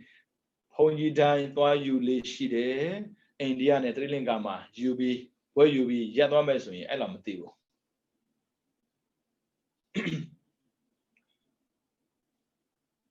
Was it Theatamabo, no? Lurie, see why ye in a better be, think of it. Ah, to rock a canabe. Sanada Dware. Teja Arara. A young Elumo. The guy got Dada Maluji Mula. And I doing the lot of Luama bo, and Damuloda. Begala, Mulujano Mobu, Lujinabo, Lubo Canada. Taradian Nogo, busy a Malana boo. တက်ခက်ခဲတာဟုတ်ကိုတကယ်ခက်ခဲတယ်မလွယ်ဘူးလူတိုင်း businessman မဟုတ်ဘူးလေ business worker လေစီးပွားတွေလှုပ်ရှားနေရတာလူတွေကိုအဲ့ဒါလည်းဦးစနားလဲလာသလိုဒီ environment ပေါ့နော် clean and green ဆိုတာအဲ့ဒါလည်းဦးစတို့လေ့လာခဲ့ရတယ်သိကျေးဇူးတင်တာပဲတန်ရှင်းအောင်လည်းမရဘူး green စိမ့်လန်းပေါ်တဲ့လူသေးတယ်လူတွေကတန်ရှင်းကောင်းအောင်မလုပ်တာတန်ရှင်းကောင်းတော့ထင်းတော့မရှိဘူးပေါ့ green မရှိတော့ဘာဖြစ်မလဲ hot ပူတာပေါ့မခံနိုင်ဘူးလေဘာနဲ့တော့လို့မှာရက်ခတ်နေမှာလားကိုယ်နိုင်ငံပို့ဆိုသေးမိရလည်းမမှန်ဘူးအဲ့ရကောင်းလည်းမရှိဘူးဆိုရင်ဘာမှမရမှာလဲ environment ကိုမိရတယ်မလွယ်ဘူးဒါဘုန်းကြီးမသိဘူးဘုန်းကြီးမှမသိဘူးဦးဇင်းတို့သိခဲ့ရလို့တိတ်တန်ဖို့ထားတတ်သွားတာလာကြည့်လိုက်ဦးဇင်းတို့ကြောင်းမှာသိပင်ကိုတတ်နေတော့စိုက်တယ်မခုံးနဲ့ဘာလို့ခုံးမှာတော့ဘယ်နဲ့ပွားဖို့မလဲကြိုးစားရတာလူလည်းဒီတိုင်းပဲလေမွေးဖို့မလဲကြိုးစားရတာဘာလို့လုပ်ကြမှာလုပ်ကြတဲ့တန်ဖို့ထားပြီးပြောတာဟိုပကတိနေသစင်းရှိတယ်တာတော့ပူနေပြီဒီကရရန်ကုန်မှာဆောင်းမရှိတော့ဘူးရန်ကုန်မှာဆောင်းမရှိဘူးဒီဘိုးလိုက်တာလားမသိပါဘူးတချို့ပြောရမလားဆောင်းမဲ့ကြုံမှနေတဲ့လူတွေဆိုပြောကြရလေအခုဆောင်းမဲ့တိုင်းမှာနေတဲ့လူတွေဖြစ်သွားပြီဟောဆိုတာမြန်တယ်ဗျမလွယ်ဘူးပကတိနေပဲရှိတယ်နော်ပကတိနေချို့နေရာတွေကတိတ်ပူတယ်ဘာဖြစ်လို့လဲဆိုတော့မြေကြီးမှာကိုတိုင်ကအပူခံတဲ့မြေကြီးတွေရှိတယ်အပေါ်လဲပူအောက်လဲပူမှာတော့ပြီးပြီပေါ့ဘယ်ခံနိုင်လဲမတော့ဆိုပါစို့ရေနံကြောင်းဆိုဘယ်လိုသွားလုပ်မလဲအပူပိုင်းဒေသရလေပူခြင်းလို့ပူနေတာမဟုတ်ဘူးဟုတ်ပြီနော်ကျောင်းတော်တွေပြောတာပါဒုတိယနေတဲ့မလွယ်တော့ဒုတိယနေဆိုတော့မလွယ်တော့ဦးဇင်းတော်ဒီဒုတိယနေမရောက်ခင်မြင်မြန်သေမရမှာကံကုန်ပြီးမြန်သေးမှာဘယ်နဲ့အဲ့နေဘူးမှာကံကုန်မှာတော့မဖြစ်ချင်ဘူးလေကြည့်လိုက်မယ်ဒုတိယနေတဲ့ကဘာပြက်မိုးကြီးရွာသွန်းပြီးနောက်အချိန်ကာလအတော်ကြာတဲ့အခါမှနောက်ထပ်ဒုတိယမြောက်နေတစဉ်ထွက်လာတယ်တဲ့အဲ့ဒီနေ့မှာနေနန္ဒမရှိတော့ဘူးဒါဆိုဒီနေ့မှာနေနန္ဒရှိတယ်ဒီလည်းပြောရှင်မြနေနန္ဒရှိရင်ဒီတော့အေးအောင်လုပ်ပေးပါလားလူကျင်တာပဲစဉ်းစားတာငါတို့အေးအောင်ဘယ်လိုလုပ်မလဲဘယ်တော့မှမစဉ်းစားလာကြတဲ့ကတောင်းတယ်စိတ်နဲ့အာနာလို့ပြောတာတောင်းစားစိတ်ကိုမပြောချင်တာအဲ့လိုစိတ်နဲ့ပဲလာတာနေနန္ဒရှိတယ်ဆိုတာဂေါရမဖျက်လက်ထက်ကပေါ်ခဲ့ဘူးလေပန္တိရသမဏေဆုံးကမှကြောက်လို့ပန္တိရသမဏေရတယ်သူလည်းကုသိုလ်လောက်တာနဲ့တော်တော်တိကျလုံးနဲ့ပြောရမှာတကယ်ကိုတိကျလုံးတယ်ကြောက်ဖို့မှာပေါ့မဟာတုတ်ဆိုတာဆင်းရဲလွန်းလို့ကုသိုလ်တိကျလောက်တာအတူယူရမှာလူတွေဆင်းရဲလို့ကိုကုသိုလ်ချမ်းသာဖို့လိုအပ်တယ်ပစ္စည်းချမ်းသာတဲ့လူကကိစ္စမရှိတော့ဘူးလေသူကပစ္စည်းကချမ်းသာပြီသားအတိတ်ကကုသိုလ်လုပ်ခဲ့တော့အခုမွဲတဲ့ဆိုတဲ့လူတွေကုသိုလ်လုပ်တာမတိမကြအောင်ဘာဖြစ်လို့လဲချမ်းသာတဲ့လူလည်းတူတာလေပစ္စည်းဆင်းရဲရင်ဉာဏ်ချမ်းသာဖို့လိုတယ်သူကပစ္စည်းလည်းဆင်းရဲသေးတယ်ဉာဏ်လည်းမွဲသေးတယ်ပြီးရောဒါမဲ့မာတော့ကမမွဲဘူးနာမည်ကမဟာဒုက္ခတာတယ်အသက်မွေးရတာဒုက္ခရောက်တဲ့လူဒါလည်းဖြစ်နေတာပဲအသက်2000တန်းမှဆင်းရဲတယ်ဆိုတာစဉ်းစားလို့မရဘူးဘယ်လိုအောက်ကုသိုလ်လုပ်ခဲ့လဲမသိဘူးဒါမဲ့မကောင်းတဲ့အတွေ့အကြုံအလုံးဟာကောင်းမှုတွေဖြစ်လာတယ်ဆိုတာသူ့ကိုကြည့်တာပဲအဲပဏိတဆိုဖြစ်လာတာပဲလေအဲ့ဒါနဲ့ဗျာကုသိုလ်ကိုသိကြလုပ်တာကုသိုလ်လုပ်တဲ့မှာမိစ္ဆာအာဇေဝလုံးဝမပါဘူးဝိရဒိလို့သတ်သတ်ရှင်းရှင်းလေးပါတယ်ရှာတာကိုကလိန်ညာပြီးမရှာဘူးကိုကိုပဲရှာတာပြီးတော့အထောက်ပံ့ပြောမှာပေါ့နော်ပုဂ္ဂလောပိပုဂ္ဂိုလ်ကောင်းတယ်ပြောမိရတယ်သူရဲ့မိမ့်မှာလေယောက်ျားကုသိုလ်လုပ်လို့ဆိုမတားဘူးသူလည်းပဲကုသိုလ်ပအောင်ရှာတယ်ဘယ်ဖုန်းကြီးရမယ်ဆိုလို့စိတ်ထဲမှာမရှိဘူးဘယ်ဖုန်းကြီးရဗျာတသက်မှတစ်ခါလောက်ရတဲ့ကုသိုလ်တိတိယယသိရလုံးမယ်အဲကြောင့်ပြည့်စုံပါစေခြင်းတဲ့မာတို့ကြောင့်ကိုကြံနေကဟောတာနားထောင်ကြည့်ပေါ့ရည်ရမလို့ငိုရမလို့သူ သူရဲ့ဘဝသူကအသားလေးပါစေခြင်းတယ်အသားကငကျင်းသားအဲ့နဲ့သူ့အနေနဲ့တော့ဖန်ပြီးရောက်ဖို့မဖြစ်နိုင်ဘူးလေရောက်တဲ့ပုဂ္ဂိုလ်ကတော့ရည်တည်သွားလို့ပြီးတော့ကျွန်တော်ကူရောက်ပေးရမလားဗျာဟာကောင်းတာဗောဟိုကလက်မလဲဖြစ်နေချိန်ဒါပေမဲ့ကျွန်တော်ကို9 တကုံတော့ပေးရမယ်ရတယ်စိတ်ပါလဲပါဗျာကုသိုလ်စိတ်လည်းပါနေတာဟိုရောက်တော့ငါချက်ချင်းကောင်းသွားရစရာငါမရှိတော့အဲ့နဲ့ပြောတယ်ခင်ဗျာပြောတော့ငါရမယ်ဆိုဟုတ်ကုန်ပြီဗျာမပူပါနဲ့ကွယ်ဟာတဲ့တဲ့မှာပြောတာ9 တကုံရှိပါတယ်အဲ့တဲ့တဲ့ငါပြေးလိုက်တော့ဟန်ကြသွားတာဗောစားမဲ့ပုဂ္ဂိုလ်ကတခြားလို့မဟုတ်ဘူးဘုရားဖြစ်နေလို့တရားမင်းလာထည့်ပြရတာဗျာအဲ့ဒါကြောင့်ကုသိုလ်ကံကောင်းတဲ့ပုဂ္ဂိုလ်တွေအတွဲဆိုရင်အញ្ញံစားစားစရာအញ្ញံစားလှူကိုလှူခွင့်မရှိဘူးပြောင်းကိုပြောင်းလေတယ်နောက်ဆုံးတော့ဗျာသူလှူလိုက်တယ်ပေါ့ချမ်းသာသွားတယ်ပေါ့အဲ့ဒီဘဝမှာလေဝရတိပါခဲ့တယ်အဲ့ဒီဝရတိပါခဲ့တဲ့အတွက်အနှောက်အယှက်လုံးဝကင်းအခုပဏိတသမဏေဖြစ်လာကိုရင်လေးဘယ်သူမှတရားပြစမ်းမလို့အဲ့ဒါကြည့်တော့ညံပါခဲ့တာမပါခဲ့မေးစမ်းမလို့ရှင်သာရိပုတ္တရာနဲ့ဆုံးခံတွေ့တယ်နောက်နေလိုက်ရှင်ဗျာဟိုကဘာလုပ်တာလဲမြောင်းဖောက်တာကလေးဆိုဘယ်သိမလဲဗျရှင်ဗျာမြောင်းဆိုတာဘာပြောတာလဲမြောင်းဆိုတာမြေကြီးကိုတူးတယ်ကွယ်ဘာဖြစ်လို့တူးရတာလဲဗျာရေတွေကိုလိုတဲ့နေရာရောက်အောင်ပေါ့ကွယ်အဲ့ဒါတရားပြတာပဲပြီးသွားသူတဲ့သက်မဲ့ဖြစ်တဲ့မြေကြီးကိုတူးပြီးတော့သက်မဲ့ဖြစ်တဲ့ရေကိုလိုတဲ့နေရာရောက်အောင်လို့ရတဲ့ဆိုရင်သက်ရှိဖြစ်တဲ့ငါကရောစိတ်ကိုထိမ့်ပြီးတော့လို့မရဘူးလားတခါမှမစင်စားဘူးဒီလူတွေဣဒ္ဓသွားပြီးဆရာတော်ဟောတာတော့မှနားမလည်ဘဲနဲ့ပြန်လာရတာလေတခါကျပြောဆရာတော်ဟောတာဘာပြောတာလဲဘာပြောတာတမ်းမထွက်ဘာပြောတာလဲဆိုအဲ့လိုထစ်နဲ့ထွက်လာတာကွာတာဒါနကိုလောက်တာပညာမပါနဲ့မလောက်နဲ့ဒါနကိုထင်မသိနဲ့လူတွေကဒါနလောက်တဲ့ပုဂ္ဂိုလ်နဲ့ရေးတံဝင်တဲ့ပုဂ္ဂိုလ်နှစ်ယောက်ရှင်းလိုက်ရင်လေဒါနကိုじゃသာဓုခဖြစ်ဒီလောက်ပဲရေးတံဝင်တဲ့သာဓုကောင်းတာချင်းတူတူပဲဒါပေမဲ့ဒါနလောက်တဲ့ပုဂ္ဂိုလ်တွေမှလည်းပဲမာတော့ကြည့်ရင်တာတိတာတော့လေနောက်တစ်ခါထပ်တွေ့တယ်ဘာတွေ့ဆိုမြားလေးနဲ့ပြည့်တဲ့မြားပေါ့နော်တုပ်ချောင်းလေးတွေကိုဖြောင်းနေတာဘာလို့တာလဲဗျာမြားလို့တာဘာလို့ဖို့လဲလိုတဲ့နေရာပြစ်ဖို့အဲကြောင့်ဖြောင်းနေရတာကောက်တဲ့အရာတောင်မှဖြောက်လို့ရရင်မကောက်သေးတဲ့စိတ်ကိုရောဖြောက်လို့မရဘူးလားအခုလူတွေကလေမကောက်တဲ့စိတ်ကိုကောက်ချင်နေတာအစားတွေကဖြောင်းနေပြီလားစိတ်ကဖြောင်းပြီလားစိတ်ကအော်တိုတန်းရှင်းပြီလား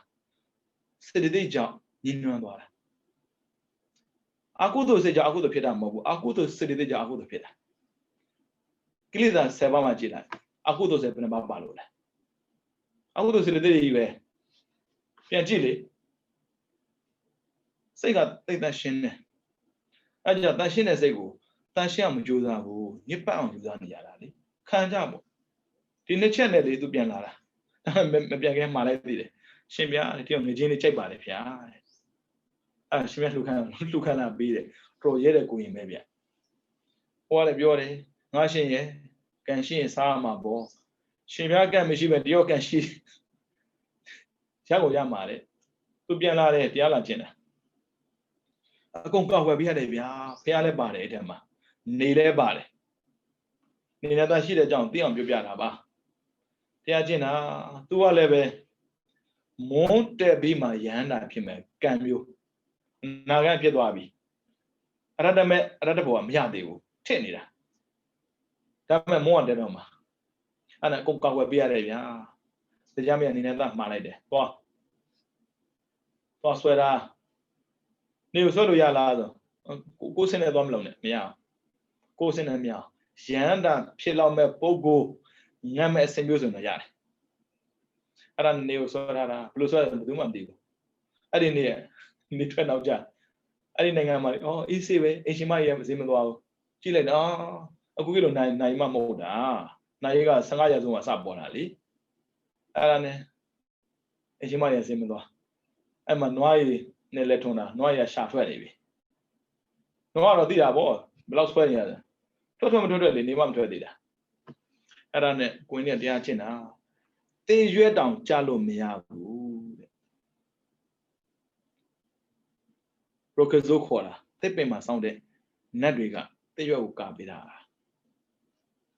သိကဲနဲ့ကြလို့မရဘူးတဲ့ဝိရတိအကျိုးသမ္မာဝါစာသမ္မာကမ္မန္တာသမ္မာဇီဝဆိုတာလူရခပ်ပေါ်လို့တာလူဖြင့်ပြီးတာပဲဆိုသွားမလုံးနဲ့မရဘူးလူဖြင့်ပြီးတာပဲဆိုလူဖြင့်ပြီးတာပဲလို့ပြောတာနဲ့တူတူပဲခုလူဖြင့်ပြီးပြီလေလို့နေတော့တော်ကောင်းလားဟိုမှာလေလူဖြင့်ပြီးတာမဟုတ်ဘူးအလှစစ်ဖို့လိုတယ်အဲကြောင့်လူကလူစစ်မှာသိရွက်တာမချအောင်ဟိုဆုံးခိုင်းပြန်လာတယ်တရားနာမဖြစ်သေးဘူးဝင်လို့မဖြစ်ဘူးတရားကိုယ်တိုင်လာတာအာသာရိပုတ္တရာဘယ်ပြန်လာတော့ဒီဆုံးခိုင်းပြန်လာတာပါဗျာဟုတ်လားမှန်မှန်ဓမ္မတာကိစ္စပေါ့လေတရားစကားပြောနေကြတာဖះဒီဘက်အောင်ပြုထားတာဒီကလေးကရဟန္တာဖြစ်သေးဘူးရဟန္တာဖြစ်ရောကိုင်းနေကိုင်းလေးဗိုက်စာလေးရောပေါ့ကွယ်သွားကိုင်းလေးဆုံးနေစပြီးရောသူကဝိကာလနဲ့သွားတာလေဝိကာလဆိုတာမွန်တဲ့တာကိုပြောတာမွန်လွယ်သွားတာပြောတာကာလနဲ့စလို့ရတယ်ရှင်ဗျာအဲ့လိုလုပ်လို့ရလားဘုရားရှင်ဝိနည်းသိက္ခာဘုတ်ပြောဦးမယ်ကံသမားကိုလေဒီဉာဏ်သမားကိုခေါ်မှာပေါ့နော်ယန္တာဖြစ်မဲ့ပုဂ္ဂိုလ်ရဲ့ဉာဏ်သမားကိုဥပမာပါမလားဉာဏဝိဖာရတိဆိုတာပါတယ်ပြန်ကြည့်သူတို့ဘယ်သူမှတားလို့မရဘူးအရာအောင်ပြန်ဖြစ်ပြရတယ်ကိုင်းလေးဆွမ်းစားပြီးတပိတ်လေးဆက်ပြီးရောညနေရောက်သွားနေကိုတားလို့ရတယ်ဆိုတာသိစေရင်လို့ပြောလိုက်တဲ့ဝတ္ထုဒါပေမဲ့ဒုတိယနေရာမရတော့ဘူးဘာလို့ရတော့မှလဲဒုတိယနေထွက်တဲ့ချိန်မှာရဟန္တာဖြစ်မဲ့ပုဂ္ဂိုလ်ရှိမှမရှိတော့တာဘာလို့ရှိရမှာတော့ကဘာရပြတ်တော့မှယူဟုတ်ပြီနော်တော့ပြောရတာပဲနော်တော့စုံတာပဲမသိလို့လည်းမရဘူးဗျာဦးဇင်းတို့နောက်တစ်ခါဆိုတာမသိကြဘူး chance never comes twice ခွင့်ရနှစ်ခါမလာဘူးဗျရှားတော့ဆိုပြောရမှာပဲရှင်းမြန်ပြောပါမလိုဘူးကိုယ့်အိမ်မှာရှိတဲ့စာအုပ်မြန်နှမ်းလိုက်ပြီးသွားလိမ့်မယ်အသိဉာဏ်မြန်ပြောလို့မရဘူးအတွေ့အကြုံနဲ့မြန်ပြောလို့မရဘူးเนาะအဲကြောင့်စာအုပ်ကြုံနှမ်းလို့တော့မရဘူးဗျာเนาะရှင်းစာအုပ်ဖြေတော့မယ်ဒါကိုကိစ္စလေကိုလုံးမကိစ္စဦးစင်လာပြီးတော့မလှော်နဲ့မရဦးစင်ဖြည်းဖြည်းပဲသွားမှာပေါ့เนาะတချို့နေရာတွေကနည်းနည်းကြာကောင်းကြာနိုင်တယ်ဘုဒ္ဓတာပေါ့เนาะနာဘူပိတာတရားလည်းဟုတ်တယ်ပြီးတော့သိတဲ့တယ်ဦးဇင်းတော့ compare ပြန်လုပ်ကြည့်ရတာပြန်လို့ဘာကြောင့်ဒီကျိုးရတာလဲတကယ်မဟာတို့ကြောင့်လေဦးဇင်းတို့သိတန်တွေသိနေတယ်သူ့ရဲ့စိတ်ထားလေးဘယ်လိုထားခဲ့တယ်တရားတွေကဘယ်လောက်ခိုင်ခဲ့တယ်အဲကြောင့်ဘာဖြစ်လို့ဒီကျိုးရတယ်ဆိုတာသိတင်တာပေါ့နော်ဒီလောက်ဆိုသိရောပေါ့နော်ကိုရမဘုရားလက်ထက်နေကိုတားလို့ရတယ်ဆိုအခုလက်ထက်လည်းနေကိုတားလို့ရတယ်ဘာဖြစ်လို့လဲဆိုကမ္ဘာမပြည့်သေးဘူးလေကမ္ဘာပြက်ခံနေမှာဒုတိယနေထွက်မှာဒုတိယနေထွက်တဲ့ချိန်မှာနေနသားမရှိတော့ဘူးဆိုလိုတာဆွဲပြေဖို့လုံးဝစိတ်ကူမရှိဘူးထွက်ခြင်းထွက်မထွက်ခြင်းနေဖြစ်ခြင်းဖြစ်မဖြစ်ခြင်းနေပြက်ခြင်းပြက်မပြက်ခြင်းနေပေါ့နော်ဒါကနေနေစင်းထွက်ပုံပေါ့မပြီးသေးဘူးဒီနောက်မှာရပ်ထားမှာဟုတ်မလားဒုတိယချိန်မှာလာမှာပေါ့နော်အဲကြောင့်ဦးဇင်းတို့အခုစာပေကိုလေးလာနေတယ်ဆိုတာကမှန်ကန်တဲ့အကျင့်ကိုကောင်းမွန်စွာကျင့်သုံးဖို့အတွက်နော်ကြာကောင်းအောင်လုပ်တာမဖြစ်စေနဲ့ကြာကောင်းဆိုရင်ဦးစင်းပြောတဲ့စကားထက်ပြောတတ်တဲ့ပုဂ္ဂိုလ်အများရှိတယ်အတန်ဆွဲနဲ့ပြောမလားအတန်နဲ့တိုင်ကြွေလောက်တဲ့ပုဂ္ဂိုလ်တွေအများရှိပါတယ်ကြာကောင်းအောင်တော့ဒီစာပေကိုအချိန်ကုန်ခံပြီးမလေ့လာပါနဲ့ဒါပေမဲ့အချိန်ကောင်းအောင်ဆိုရင်တော့ဒီစာပေကိုအချိန်ကုန်ခံပြီးလေ့လာပါဒီအကျင့်ဟာဘဝတစ်ခုအတွက်မဖြစ်စေနဲ့တန်ត្រာဆုံးတဲ့ဒီသုံးလို့ရတဲ့အကျင့်မျိုးဖြစ်အောင်လေ့လာပါပြင်မဲ့ခံပြီးလေ့လာတဲ့အရာတစ်ခုဟာတစ်ခါလေ့လာတစ်ခါပဲအကျိုးရမယ်ဆိုတော့မထူဘူးဦးဇင်းတို့ရဲ့အတွေ့အထဲမှာတော့အပရာပရိယဝိရိယကံဖြစ်နေစေပေါ့ဘဝရှိရင်အကျိုးပေးနိုင်တဲ့ဆွမ်းရကိုမှရှိကိုရှိနေရမယ် အနည်းဆုံးတော့ဉာဏ်ပေါ့ဗျာကံမပိုင်နေပါဉာဏ်ပါတော့လေဘောပြန်ထိန်းသေးတယ်ဗျကံမပါဘူးဉာဏ်မပါရင်ဒုစရိုက်ကိုအလွယ်တကူကျွလွန်ကုန်တာဗျာအဲကြောင့်ဦးဇင်းတော်တော့ကံကိုသိမကြဘူးဉာဏ်ကိုပို့ကြိုက်ပါတယ်ဒါဆိုရင်ရှင်များကံကောင်းမကြိုက်ဘူးလားအော်ကံကောင်းမှတော့မကြိုက်ပဲရှိပါမယ်ဗျာဒါမဲ့ကံကောင်းလုံးနေစရာမလိုဘူးဉာဏ်ကောင်းအောင်သာလုပ်နေဖို့လိုတယ်ဉာဏ်ကောင်းအောင်ဆိုရင်လည်းပဲအကျင့်ကောင်းမှရနိုင်တာပါနော်အဲကြောင့်တရားချစ်ခင်သူတော်စင်များမိမိတို့ဘဝရှင်သန်စဉ်ကာလလေးမှာဗုဒ္ဓဟောကြားမြတ်တရားများကိုလေ့လာလိုက်စားကြပြီးတော့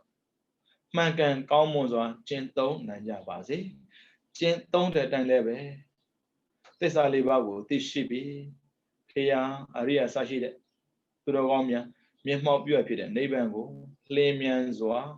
မျက်မှောက်ပြုနိုင်သောသူတော်ကောင်းများဖြစ်ကြပါစေကုန်သတည်း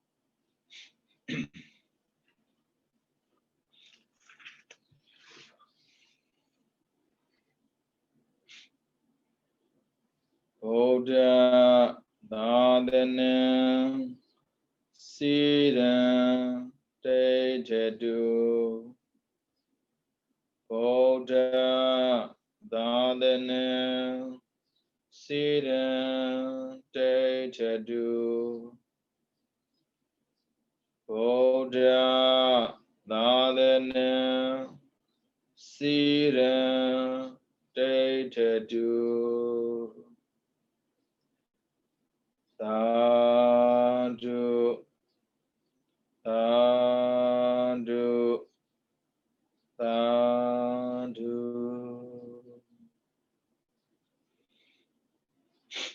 ခဏလူတင်နာများအားလုံးကိုကျမ်းမှာစိတ်ချမ်းသာကြပါစေ